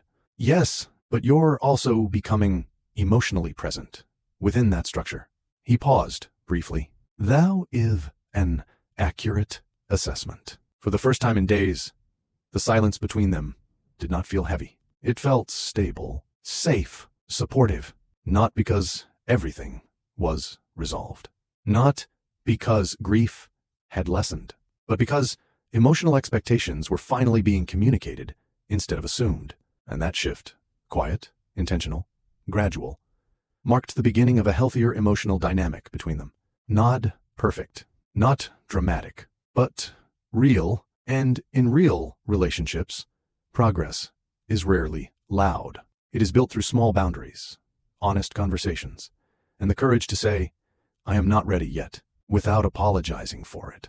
The days that followed were quieter, not empty, no peaceful, just emotionally steady, in a way that felt unfamiliar. Declining the dinner invitation did not cause the social collapse Elena had quietly feared. No dramatic reactions, no whispered judgments, no professional consequences, just a polite acknowledgement. And then life moved on. That realization alone carried an unexpected lesson. Sometimes the pressure we fear exists more in our minds than in reality. Still, grief did not disappear simply because external expectations softened. It changed shape. It settled deeper into ordinary routines. 3 weeks after the funeral, Elena noticed it in the mornings most of all. Mornings used to begin with a phone call. Now they began with silence. She stood in the kitchen again, holding a mug of tea she had reheated twice without drinking. The steam had faded. The warmth had cooled. And yet, she remained standing in the same spot, her thoughts drifting somewhere between memory and present awareness. Marcus entered quietly, already dressed, but without his usual urgency. You reheated that tea twice, he observed. She glanced down at the mug. I didn't realize you have been standing here for approximately 11 minutes. A faint, tired smile crossed her face. You measure time when you don't know what to say, don't you? Yes, when you do know what to say. I choose words more carefully. She nodded slightly. That honesty had become more frequent lately. more natural, more human. Educational truth. Emotional growth is often subtle. It appears first in observation, then in restraint, and finally, in intentional presence. I used to call my mom during this time, she said softly, every morning, even if it was just for 5 minutes. Marcus remained still, listening. Now the silence feels louder than the conversations ever did. He didn't respond immediately. Not because he didn't have something logical to say, but because he had learned that silence, when shared, could be more supportive than structured responses. I have noticed a shift in your morning behavior, he said finally. In what way? You remain in transitional spaces longer. She tilted her head slightly. Transitional spaces? Yes. The kitchen doorway, the hallway, the window. Locations associated with routine pauses. She blinked slowly. That observation was unexpectedly accurate. I think, she admitted quietly, I keep waiting for something familiar to happen. And when it does not, the absence becomes more noticeable. Yes. Another pause. Not heavy, not tense, just reflective. Grief, at this stage, was no longer sharp. It was persistent, subtle, integrated into daily rhythm. Later that afternoon, Elena decided to step outside for the first time in days, without a specific obligation. Not for a meeting, not for a scheduled task. Just to walk. The air was cool, calm, and quietly grounding. She walked slowly along the familiar path near their home, her steps unhurried, her thoughts drifting without direction. For the first time since the funeral, she allowed herself to exist in a moment without emotional performance. No polite smiles, no composed posture, no expected conversations, just movement and quiet reflection. When she returned nearly an hour later, she found Marcus in the living room, his laptop open but untouched. You went for a walk, he said. Yes, for 47 minutes. She raised an eyebrow faintly. You tracked that, too? I noted your departure time. She exhaled, softly, almost amused. You're observant. I am attentive. That word lingered. Attentive, not controlling, not intrusive. Just where. That distinction mattered. I think the walk helped, she admitted. In what way? It didn't make the grief disappear, she said, but it made it feel less confined. He nodded once. That aligns with environmental, emotional processing models. She gave him a look of gentle disbelief. You really are committed to understanding emotions through research. I am committed to understanding you, he corrected calmly. That sentence landed deeper than expected. Not dramatic, not romantic in the traditional sense, but deeply intentional. And intention, especially from someone emotionally reserved, carries significant emotional weight. Evening approached quietly. The house lights dimmed naturally as the sun set, and for the first time in weeks, the atmosphere felt less heavy. Not light, just manageable. Then Marcus's phone vibrated on the table. He glanced at it briefly and paused. A rare pause. Elena noticed immediately. What is it? She asked. He turned the screen off before responding. A board member has requested an urgent dinner meeting tomorrow evening. She watched his expression carefully. And it conflicts with your foundation event. Silence followed. But this silence felt different. Layered. Because this was no longer about grief alone. This about priorities. I can attend the foundation event alone, she said gently. That is not the primary concern. Then what is? He remained quiet for a moment, longer than usual. Then answered honestly. I have historically prioritized professional obligations during emotionally sensitive periods. She blinked slowly. You're aware of that pattern? Yes, and this is one of those moments. Yes, educational truth. Growth is not proven by words, but by decisions made when old habits are challenged. She leaned back slightly. You don't have to decline an important meeting because of me, she said. That statement assumes your emotional well-being is a secondary factor. I didn't say that. It was implied. Another pause. Calm, measured, real. I'm not in crisis, she added softly. I'm grieving. There's a difference. I am aware, he replied, but grief still requires emotional support structures. She studied him quietly. You're thinking very carefully before responding lately. Yes.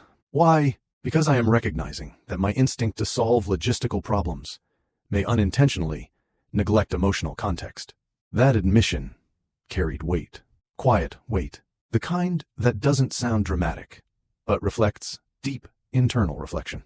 You're being tested right now, aren't you? She asked gently. In what sense? In the sense that your natural instinct is to attend the urgent meeting. He did not deny it. Yes, and your learned adjustment is to consider emotional presence. Yes, silence again. But this silence held something new. Choice, not misunderstanding, not misalignment, but conscious decision-making. For the first time since the funeral, their relationship was no longer reacting to grief. It was actively evolving through it.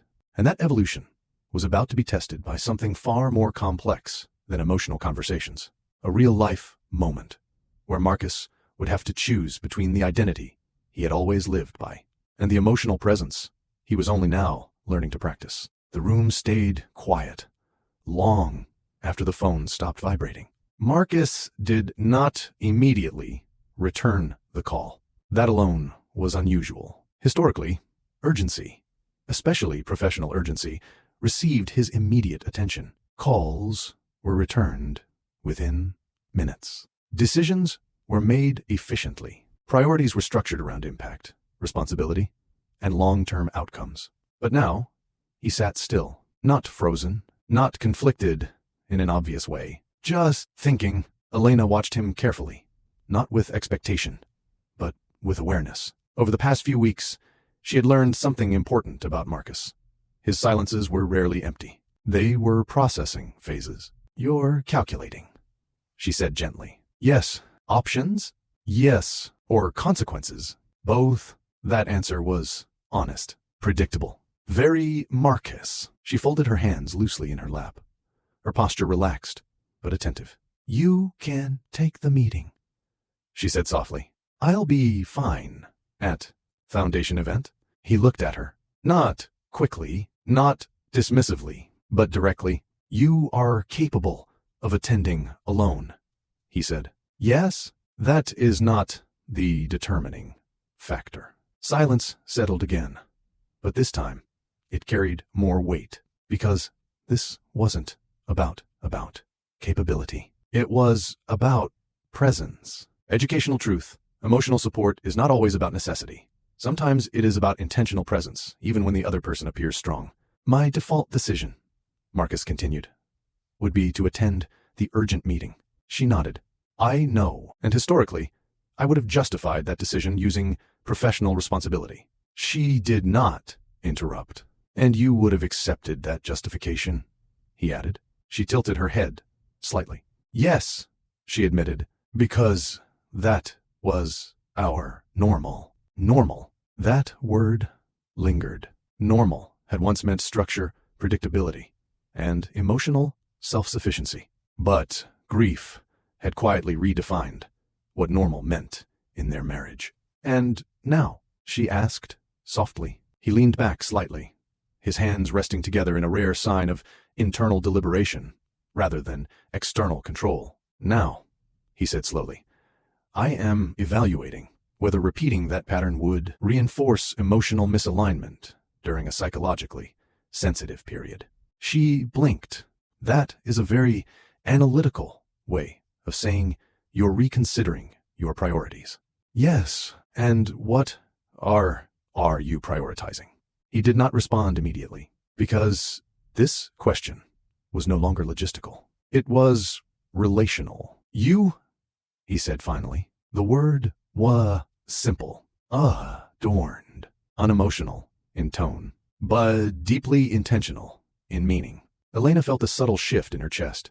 Not dramatic, not overwhelming, just quietly noticeable. You don't have to choose between work and me, she said gently. I am not choosing between work and you, he corrected.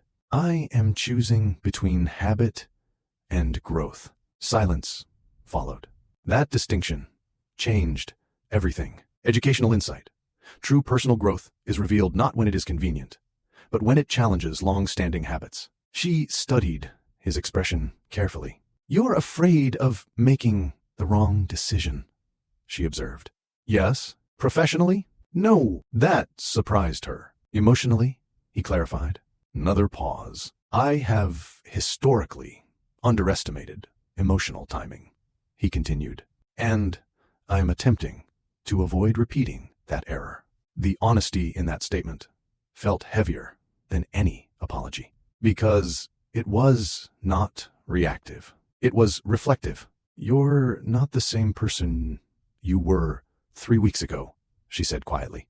No, and not because you changed your personality. No, but because you're adjusting your responses. Yes, that accuracy seemed to settle something between them. An unspoken acknowledgement that growth did not require dramatic transformation, only consistent awareness. His phone vibrated again on the table. Neither of them looked at it immediately. That, too, was new. Previously, it would have been answered without hesitation. Now, it remained face down, unattended, prioritized, not out of negligence, but out of deliberate choice. You're delaying a high-level board request, she said softly. Yes, that's unlike you. Yes, does that make you uncomfortable? He considered the question seriously. Yes, he admitted. Why? Because responsiveness has always been a core professional value. And emotional responsiveness? She asked gently. He paused. That is a value I am currently developing. That sentence carried quiet depth. Not defensive, not self-critical, just honest. Educational truth. Emotional growth often feels uncomfortable for individuals who were conditioned to prioritize productivity over presence. I don't want to become your emotional obligation, Elena said after a moment. You are not an obligation, he replied immediately. Then what am I in this situation? He answered without hesitation this time. My partner. The simplicity of that word held more emotional clarity than any elaborate explanation. And partners, he continued, require presence during emotionally transitional periods, even when they do not explicitly request it. She exhaled softly. You're learning to anticipate emotional needs instead of only logistical ones. Yes, and that's new. Yes. Silence settled once more, but it no longer felt uncertain. It felt grounded, intentional, steady. Marcus finally reached for his phone, not with urgency, but with calm decisiveness. He opened his messages, typed briefly, and then placed the phone back down. You declined it, she realized. Yes, for me. For us, he corrected, calmly. Another pause. You didn't have to do that, she said, quietly. I am aware. Then why did you? He looked her directly. Because emotional consistency is built through actions, not theoretical understanding. That sentence landed deeply. Not dramatic, not poetic, but profoundly educational. Educational insight. Trust in emotionally evolving relationships is strengthened when behavioral actions align with newly expressed awareness. You're practicing, she said softly. Yes, practicing presence. Yes. And does that feel? She asked. He considered carefully. Unfamiliar, he admitted, but appropriate. For the first time that evening, Elena smiled faintly, not out of happiness, but out of recognition. Recognition of effort, of adjustment, gradual emotional evolution. I don't need you to abandon your responsibilities, she said gently. I just need to know that I'm not emotionally secondary during difficult periods. You are not, he replied. Another silence followed, but this one felt lighter than any before it. Not because grief had disappeared, not because emotional alignment was perfect, but because a new pattern was forming, a healthier one. Later that night, as they prepared for the next day's foundation event, Elena noticed something subtle but significant. Marcus reviewed his schedule, then adjusted it, then reviewed it again, not to optimize productivity, but to ensure availability. And that shift, quiet, invisible to the outside world, represented a deeper lesson about love than grand gestures ever could. Love, in emotionally mature relationships, is rarely about dramatic declarations. It is about consistent, intentional decisions made in ordinary moments. As the house settled into nighttime quiet, Elena sat by the window once more, the same place she had stood days ago in silence. But tonight felt different. The grief was still there, still heavy, still present in quiet waves. Yet something had changed. She no longer felt emotionally alone in managing it. Not because Marcus had suddenly become emotionally expressive, but because he was learning to stay, even when presence felt unfamiliar to him. And that effort, quiet and deliberate, was slowly reshaping the emotional foundation of their marriage. Not perfectly, not instantly, but realistically. One intentional decision at a time. Healing is rarely synchronized in relationships. One person processes internally, the other adjusts externally. One moves slowly through emotions, the other tries to create stability around them. And sometimes, even when both people are trying, their emotional timelines don't match. The morning of the foundation event arrived with a quiet stillness. Not tense, not heavy, just emotionally aware. Elena stood in front of the mirror, fastening the small clasp of her bracelet with careful precision, her movements slower than usual. Not because she lacked strength, but because every public outing still required a certain level of emotional preparation. Grief, at this stage, was no longer overwhelming. It was integrated, present in the background of her thoughts, like a constant, quiet echo. Marcus stood near the doorway, reviewing his schedule tablet briefly before locking the screen and setting it aside. Another small adjustment, another intentional act of presence. You are preparing earlier than necessary, he observed. She gave a faint, thoughtful smile. I've noticed something about myself. What? It takes more energy to appear emotionally composed in public now. He nodded once. That is consistent with prolonged emotional processing. She glanced at him through the mirror. You always make emotional exhaustion sound clinical. It is my method of understanding complex internal states, he replied calmly. And strangely, that honesty no longer felt distant. It felt grounding. Educational truth.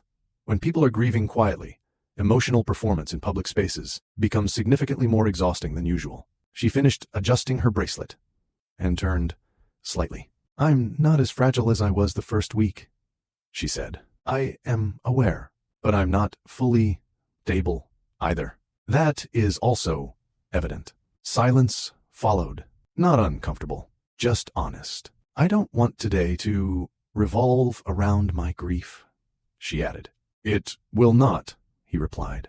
I don't want people to treat me differently. That is unlikely in professional environments, he said. They will likely respond with increased politeness rather than emotional engagement. She almost smiled. That is very accurate, because sympathy in public spaces often transforms into respectful distance over time. Less direct concern, more professional normalcy. And while that shift is socially appropriate, it can feel emotionally isolating. As they walked toward the car, Elena felt something subtle rising in her chest. Not anxiety, not sadness, something more complex. Awareness. Awareness that Marcus had rearranged his entire day to attend this event with her, without announcing it, without highlighting it, without expecting acknowledgement. You cleared your afternoon, she said quietly, as they stepped outside. Yes, for me, for alignment, he corrected calmly. She looked at him. You're being careful with your wording. I am being precise. Another pause. You don't have to stay the entire time, she said gently. I can manage. He opened the car door for her before responding. I am not attending because you cannot manage, he said. She sat down slowly. Then why? He closed the door gently and walked around to the driver's side before answering. Because emotional support is not only necessary during crisis, he said once seated. It is also important during gradual recovery phases. That sentence lingered deeply. Educational insight. Support during quiet healing phases is often more impactful than support during visible crises. The drive to the foundation building was calm, filled with soft silence rather than conversation.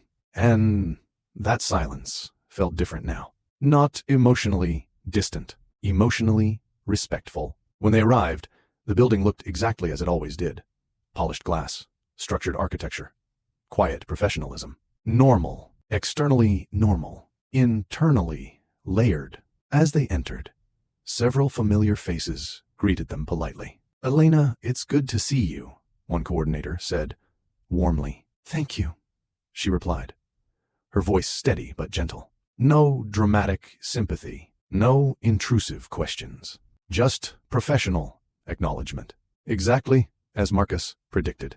And yet, as the conversations continued, Elena noticed something unexpected within herself. She was functioning, engaging, listening, responding, but beneath that functionality, a quiet emotional fatigue was building faster than usual. Public composure required energy, and grief reduced emotional reserves. Educational truth.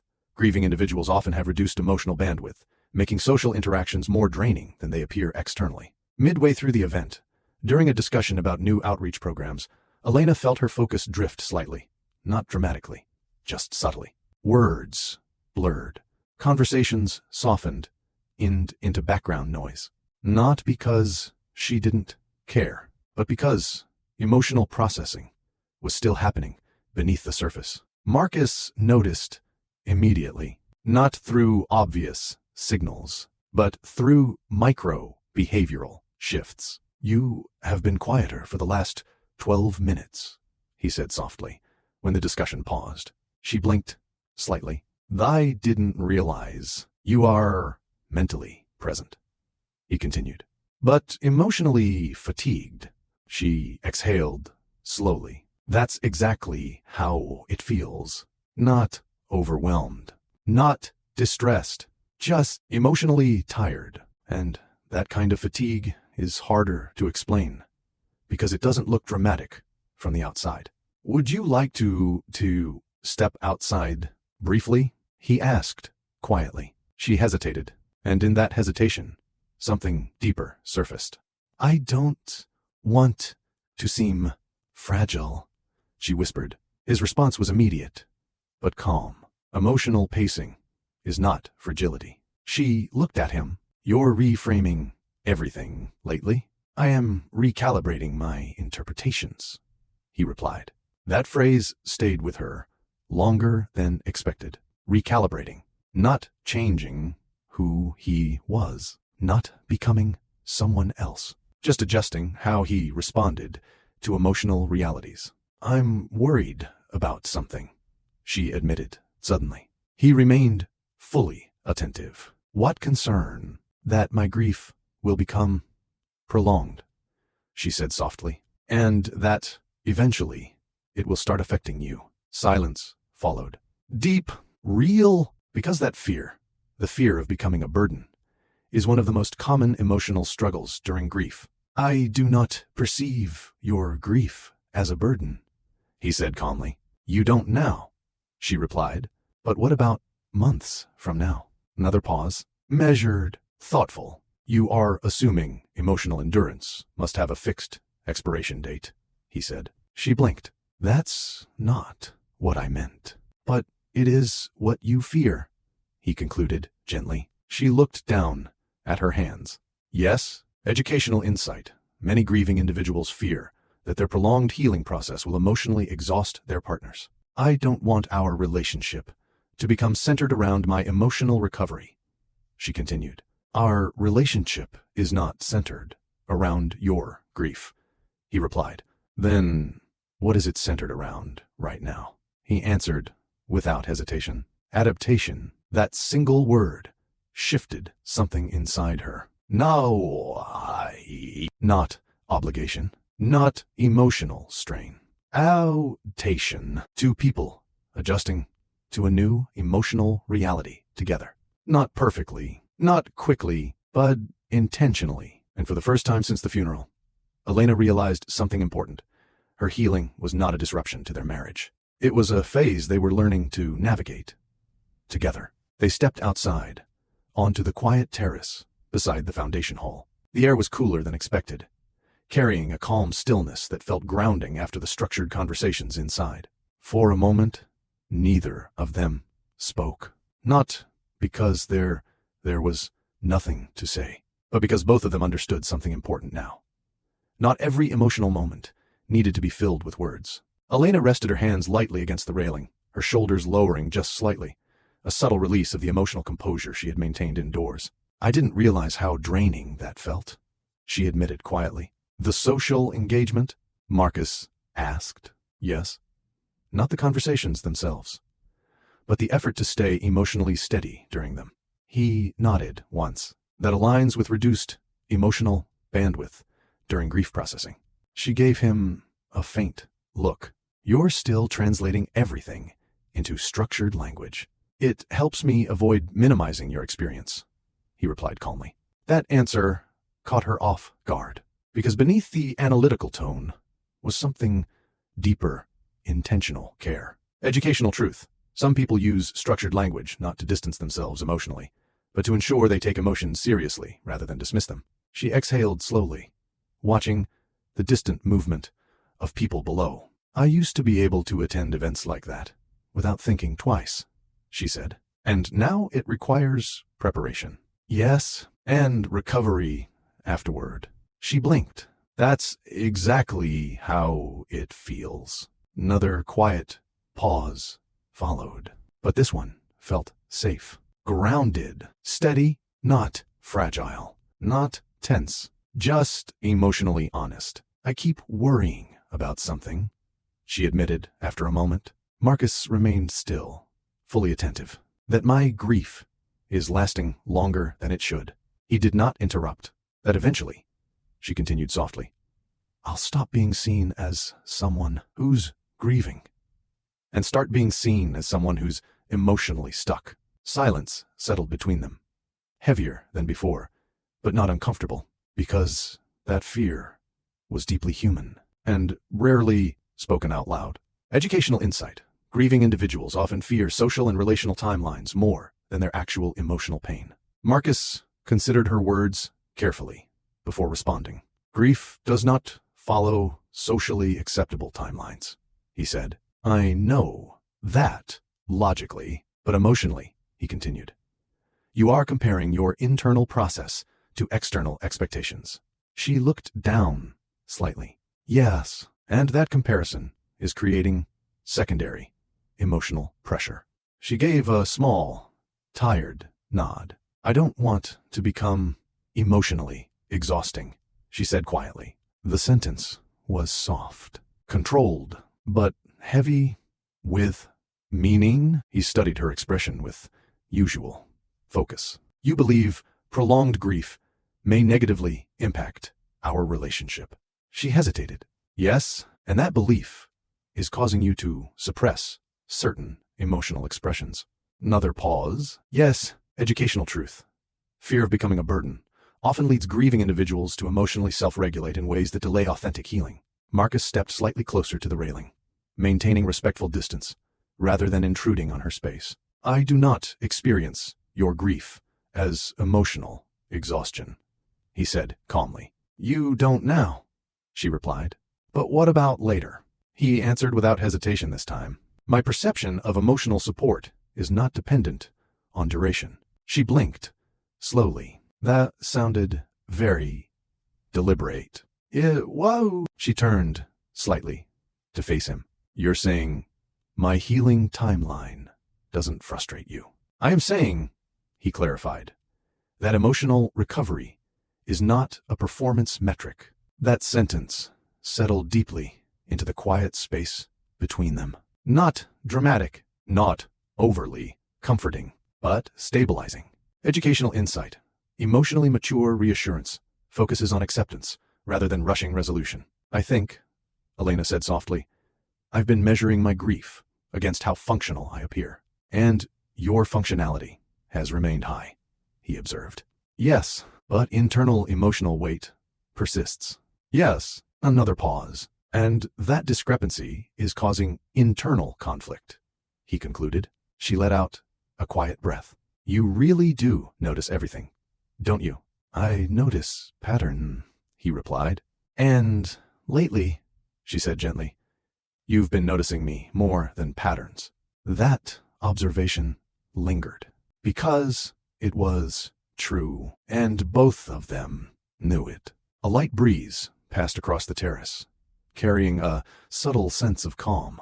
I used to think emotional strength meant not needing support, she admitted.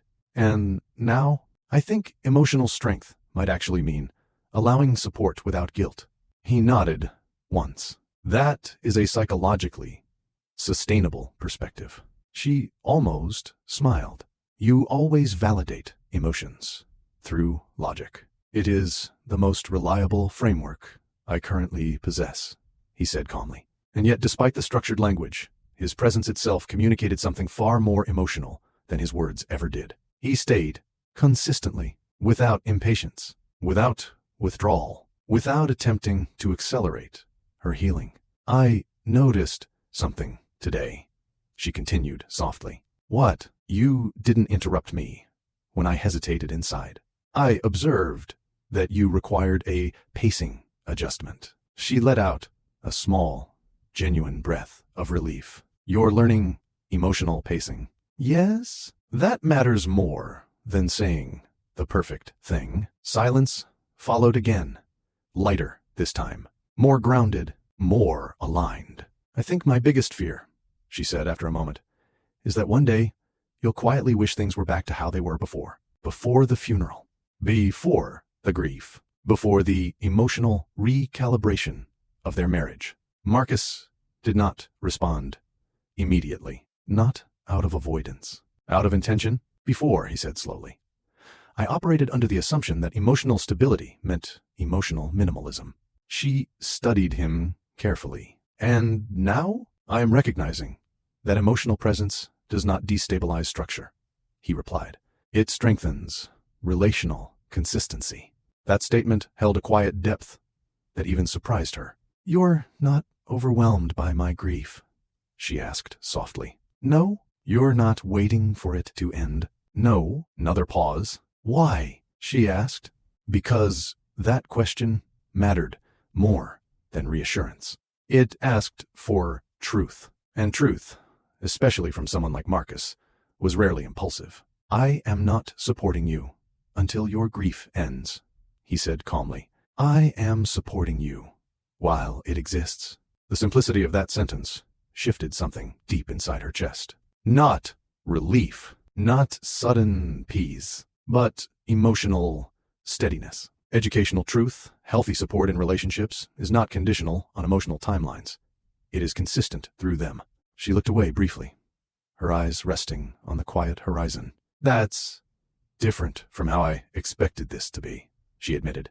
In what way? I thought grief would isolate me emotionally, she said, even within my marriage. And instead, it's revealing parts of our relationship we never fully examined. He nodded once. That is consistent with emotionally significant life events. Another silence followed, but this one felt almost calm. Not empty, not heavy, just present. I don't feel like a burden right now, she said softly. You are not one. I don't feel emotionally alone either. He did not respond verbally this time. He simply remained beside her, steady, present, unhurried, and in that quiet moment on the terrace, Elena realized something she hadn't fully allowed herself to acknowledge. Marcus was not trying to fix her grief. He was adapting to it. Not perfectly, not emotionally, expressively, but consistently. And sometimes, consistency is the most powerful form of love during emotionally uncertain seasons. As they stood there, the noise from inside the building faintly audible in the background, her voice softened once more. I think my healing will be slow, he nodded. That is acceptable. And uneven. That is expected. Time's quiet. That is natural. She looked at him fully now. And you're okay with that? Yes, not dramatic, not emotional in tone, but unwavering. And for the first time since her loss, Elena felt something quietly settle within her. She didn't need to rush her healing to preserve her relationship, because the relationship itself was evolving alongside her healing, not in opposition to it. A month after the funeral, life did not feel lighter. It felt different, not dramatically different, not suddenly peaceful, just subtly reorganized.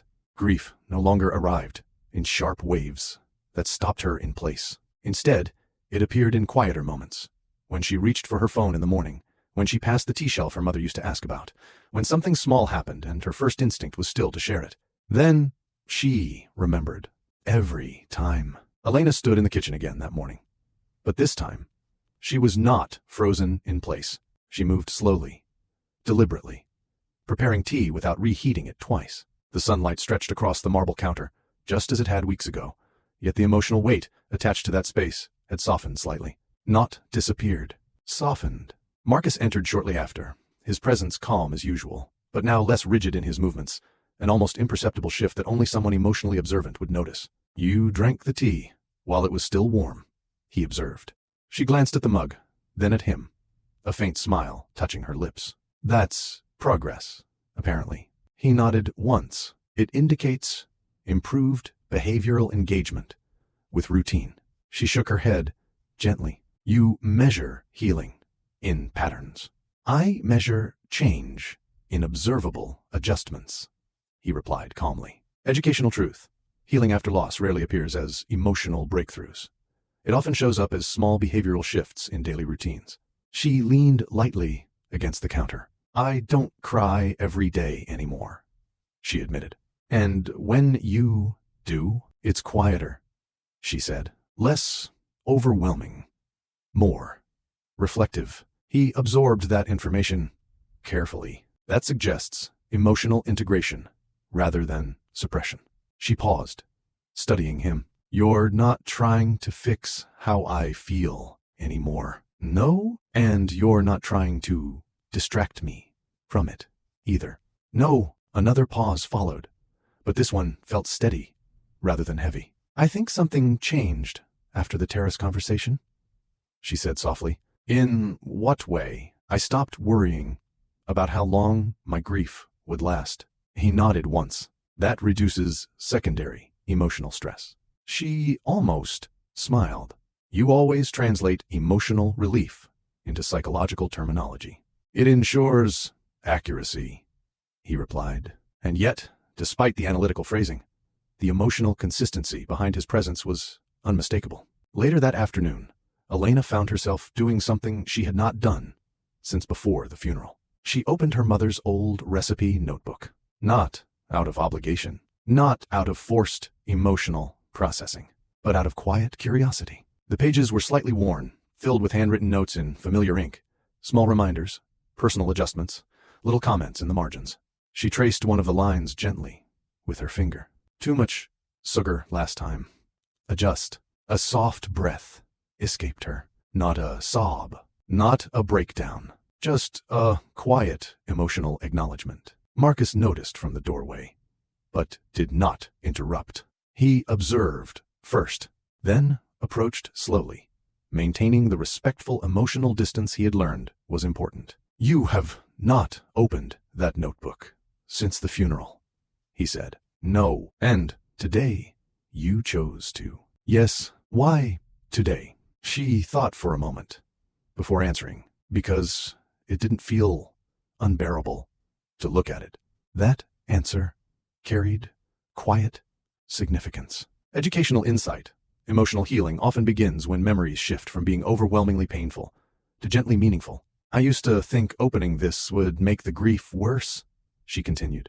Oh, now it just makes me miss her. He remained silent, not because he lacked words, but because he understood now that missing someone was not a problem to solve. It was an experience to allow. I'm not avoiding memories anymore, she added softly. That indicates emotional processing rather than emotional evasion. She closed the notebook gently. I think I was afraid that moving forward meant forgetting. He responded without hesitation. Memory retention and emotional progression are not mutually exclusive. She looked at him. That's a very structured way to say something emotionally reassuring. It is factually accurate, he replied. Another small silence passed between them, but this one carried warmth rather than heaviness. Have you noticed something important? The grief was still present. The loss was still real, but the emotional atmosphere between them had shifted from tension to understanding. And that shift did not happen through dramatic apologies or emotional speeches. It happened through consistency, through presence, through gradual emotional alignment. That evening, as they sat in the living room, the television on low volume and the lights dimmed softly, Elena noticed something subtle about Marcus. He was not working, not checking emails, not reviewing reports, just sitting, present. You've been home earlier every day this week, she said. Yes, intentionally? Yes. Why didn't you mention it? He considered, briefly, because consistent behavioral support is more effective than verbal declarations. She blinked slowly. That might be the most emotionally aware thing you've said in our entire marriage. He did not smile, but the tension in his posture eased slightly. I am adapting, he said simply. She leaned back slightly, her voice softer now. I used to think love meant understanding each other instantly. And now I think it means being willing to understand each other gradually. He nodded once. That a sustainable relational model. Silence followed again, but now silence no longer felt like emotional distance. It felt like emotional safety. I still have moments, she admitted. Moments where the grief feels unexpectedly heavy. That is consistent with non-linear emotional recovery. And sometimes, she continued, I feel guilty when I have a normal day. He turned his attention fully toward her. Guilty in what sense? Like moving forward means leaving her behind. He paused longer this time, because this was not about behavioral patterns. This about emotional meaning. Continuing life functions does not equate to emotional abandonment, he said carefully. She exhaled slowly. I know that logically, but emotionally, it feels like disloyalty. Yes, educational truth. Many grieving individuals experience guilt when their life begins to feel normal again. He leaned slightly forward. Your grief coexists with your daily life, he said. Does not require emotional stagnation as proof of love. That sentence settled deeply into the quiet room. Not dramatic, not overly comforting, but stabilizing. She looked at him carefully. You're speaking differently now. In what way? Less like someone analyzing grief, and more like someone who understands its emotional context. He did not deny it. I am learning through observation and experience. Another pause? You didn't understand grief emotionally before, she said gently. No, and now I understand that emotional presence is more effective than emotional correction. That admission carried more emotional growth than any apology could have. She leaned her head back, slightly against the couch, her voice quiet, but steady. I'm not healed, she said. I am where. I'm not the same as I was before. That is expected, but I'm also not as emotionally fragile as I was in the first week. That indicates adaptive, emotional resilience. For the first time that evening, she smiled.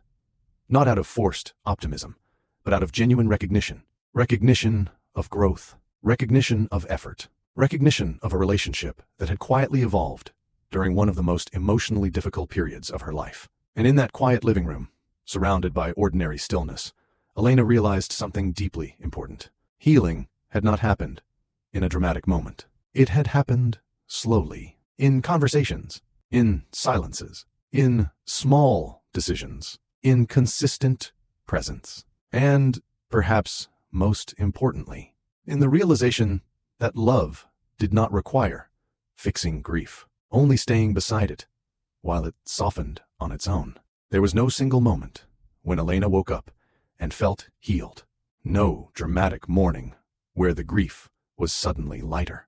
No sudden realization that everything was okay again. No emotional breakthrough that erased the weight of loss. Instead, change arrived quietly, so quietly that she almost missed it. It showed up in ordinary moments, in drinking her tea while it was still warm, in opening her mother's notebook without feeling overwhelmed, in walking through the house without pausing at every memory, not because she missed her mother less, but because the grief had begun to coexist with her life instead of interrupting it. And that distinction mattered more than she had expected. One evening, nearly 6 weeks after the funeral, Elena found herself standing on the same balcony where she had first stepped away during the promotion party. The city lights stretched endlessly below, unchanged, indifferent to personal loss and emotional evolution. Yet she felt different. Not lighter, not happier, just steadier. Marcus stepped onto the balcony a few moments later, as he often did now, not to initiate conversation, not to analyze, but simply to be present in the same space. You return here frequently, he observed. Yes, for reflection, for breathing, she replied softly. He nodded once, accepting the distinction. For a brief moment, neither of them spoke. The silence between them had changed over the past weeks. It was no longer filled with misunderstanding. It was filled with comfort. And that, in many ways, was the quietest form of emotional growth. I was thinking about the night of the party, she said, finally. He remained still, attentive. I remember how angry I felt, she continued. Not loudly angry, just quietly hurt. That response was justified, he said calmly. And I remember thinking, she added, he doesn't understand what I'm going through. He did not interrupt, because now he understood that some reflections were not accusations. They were acknowledgments. I was right, she said gently. You didn't understand. Yes, he admitted, without hesitation. Another soft pause. But you also weren't heartless, she continued. He looked at her briefly. You were structured, conditioned, efficient, trying to help the only way you knew how. Silence settled again. But it was not heavy.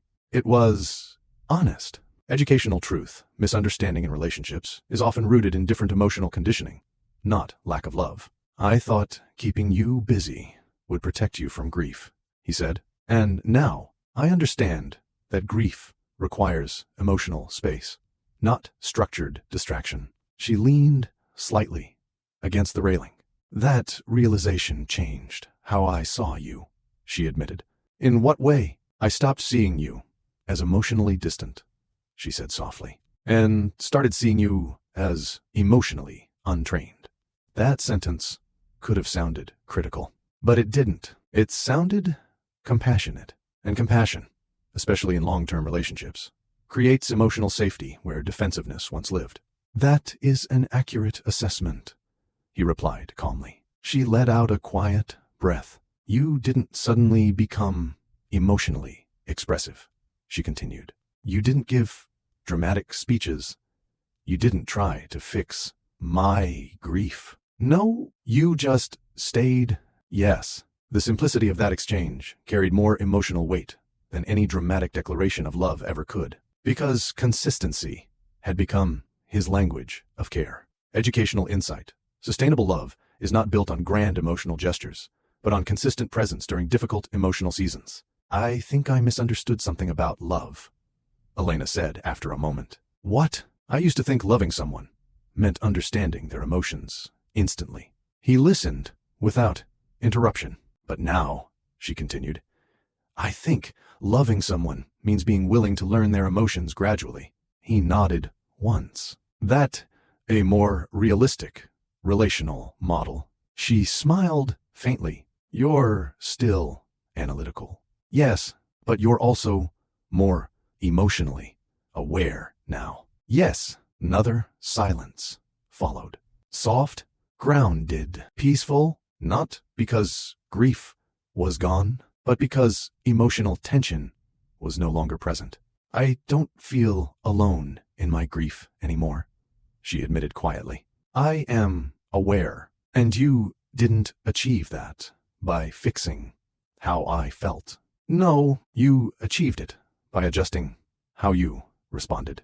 Yes, that word, adjusted, held the essence of everything that had changed between them.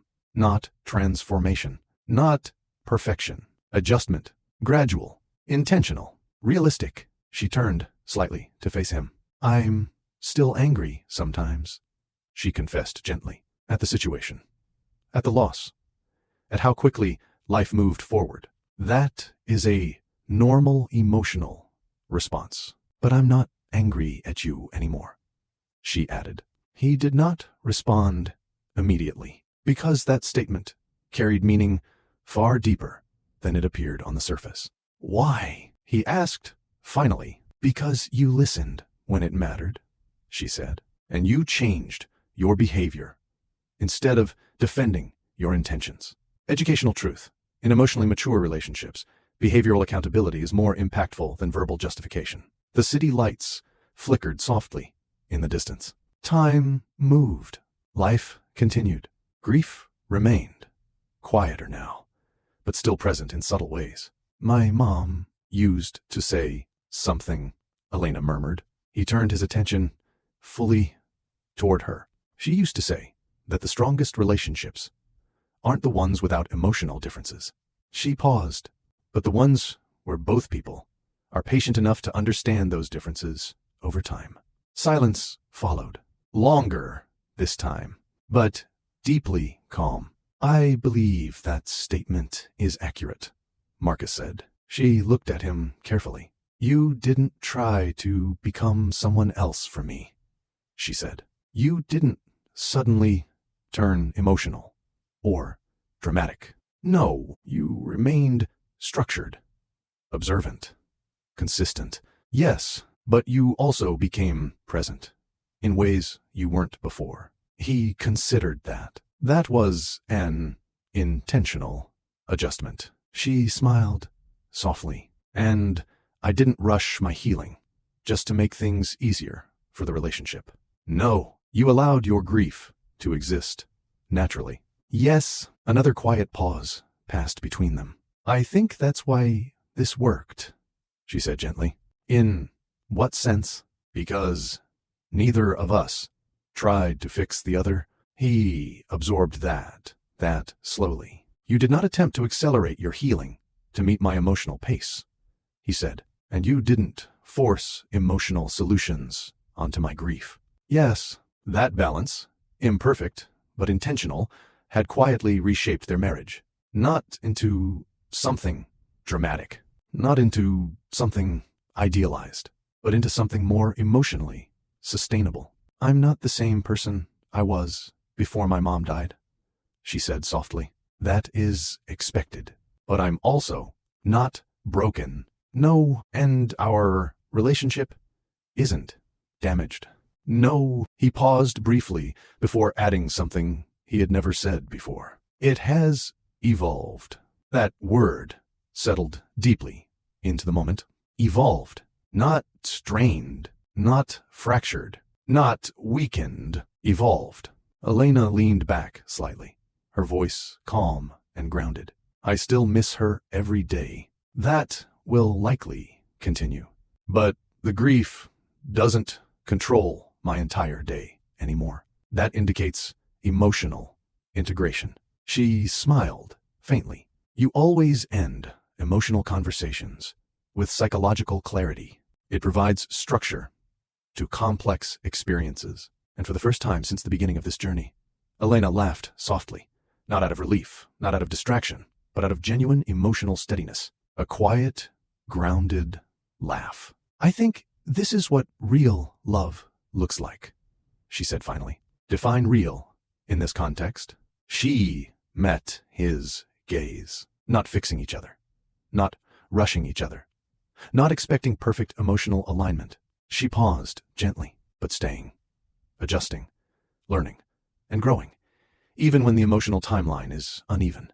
He nodded once. That is a sustainable definition. And there, on the same balcony where emotional tension once lived, something subtle but powerful had fully settled between them.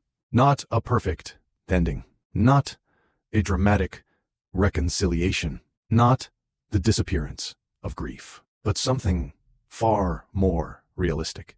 A healthier emotional pattern, a deeper mutual understanding, a love that did not demand emotional perfection, only emotional patience. And for the first time since the funeral, Elena no longer felt like she was enduring her grief inside a relationship that didn't understand it. She felt like she was healing within a relationship that had learned how to hold space for it, not by fixing her pain, but by staying beside her, while she slowly learned how to live with it. If this chapter resonated with you, take a moment to like this video and subscribe to Love Stories by Mr. Johnson for more realistic love stories that carry deep life lessons about marriage, grief, and emotional growth. Tell me in the comments, do you believe real love is about fixing your partner, or learning how to stay with them through their emotional seasons? Because the biggest lesson from this story is simple but powerful. Healthy love doesn't rush healing, doesn't force emotions, and doesn't demand perfection. It grows through patience, understanding, and consistent presence. Share this story with someone who needs a reminder that love is not about being emotionally perfect. It's about being emotionally present.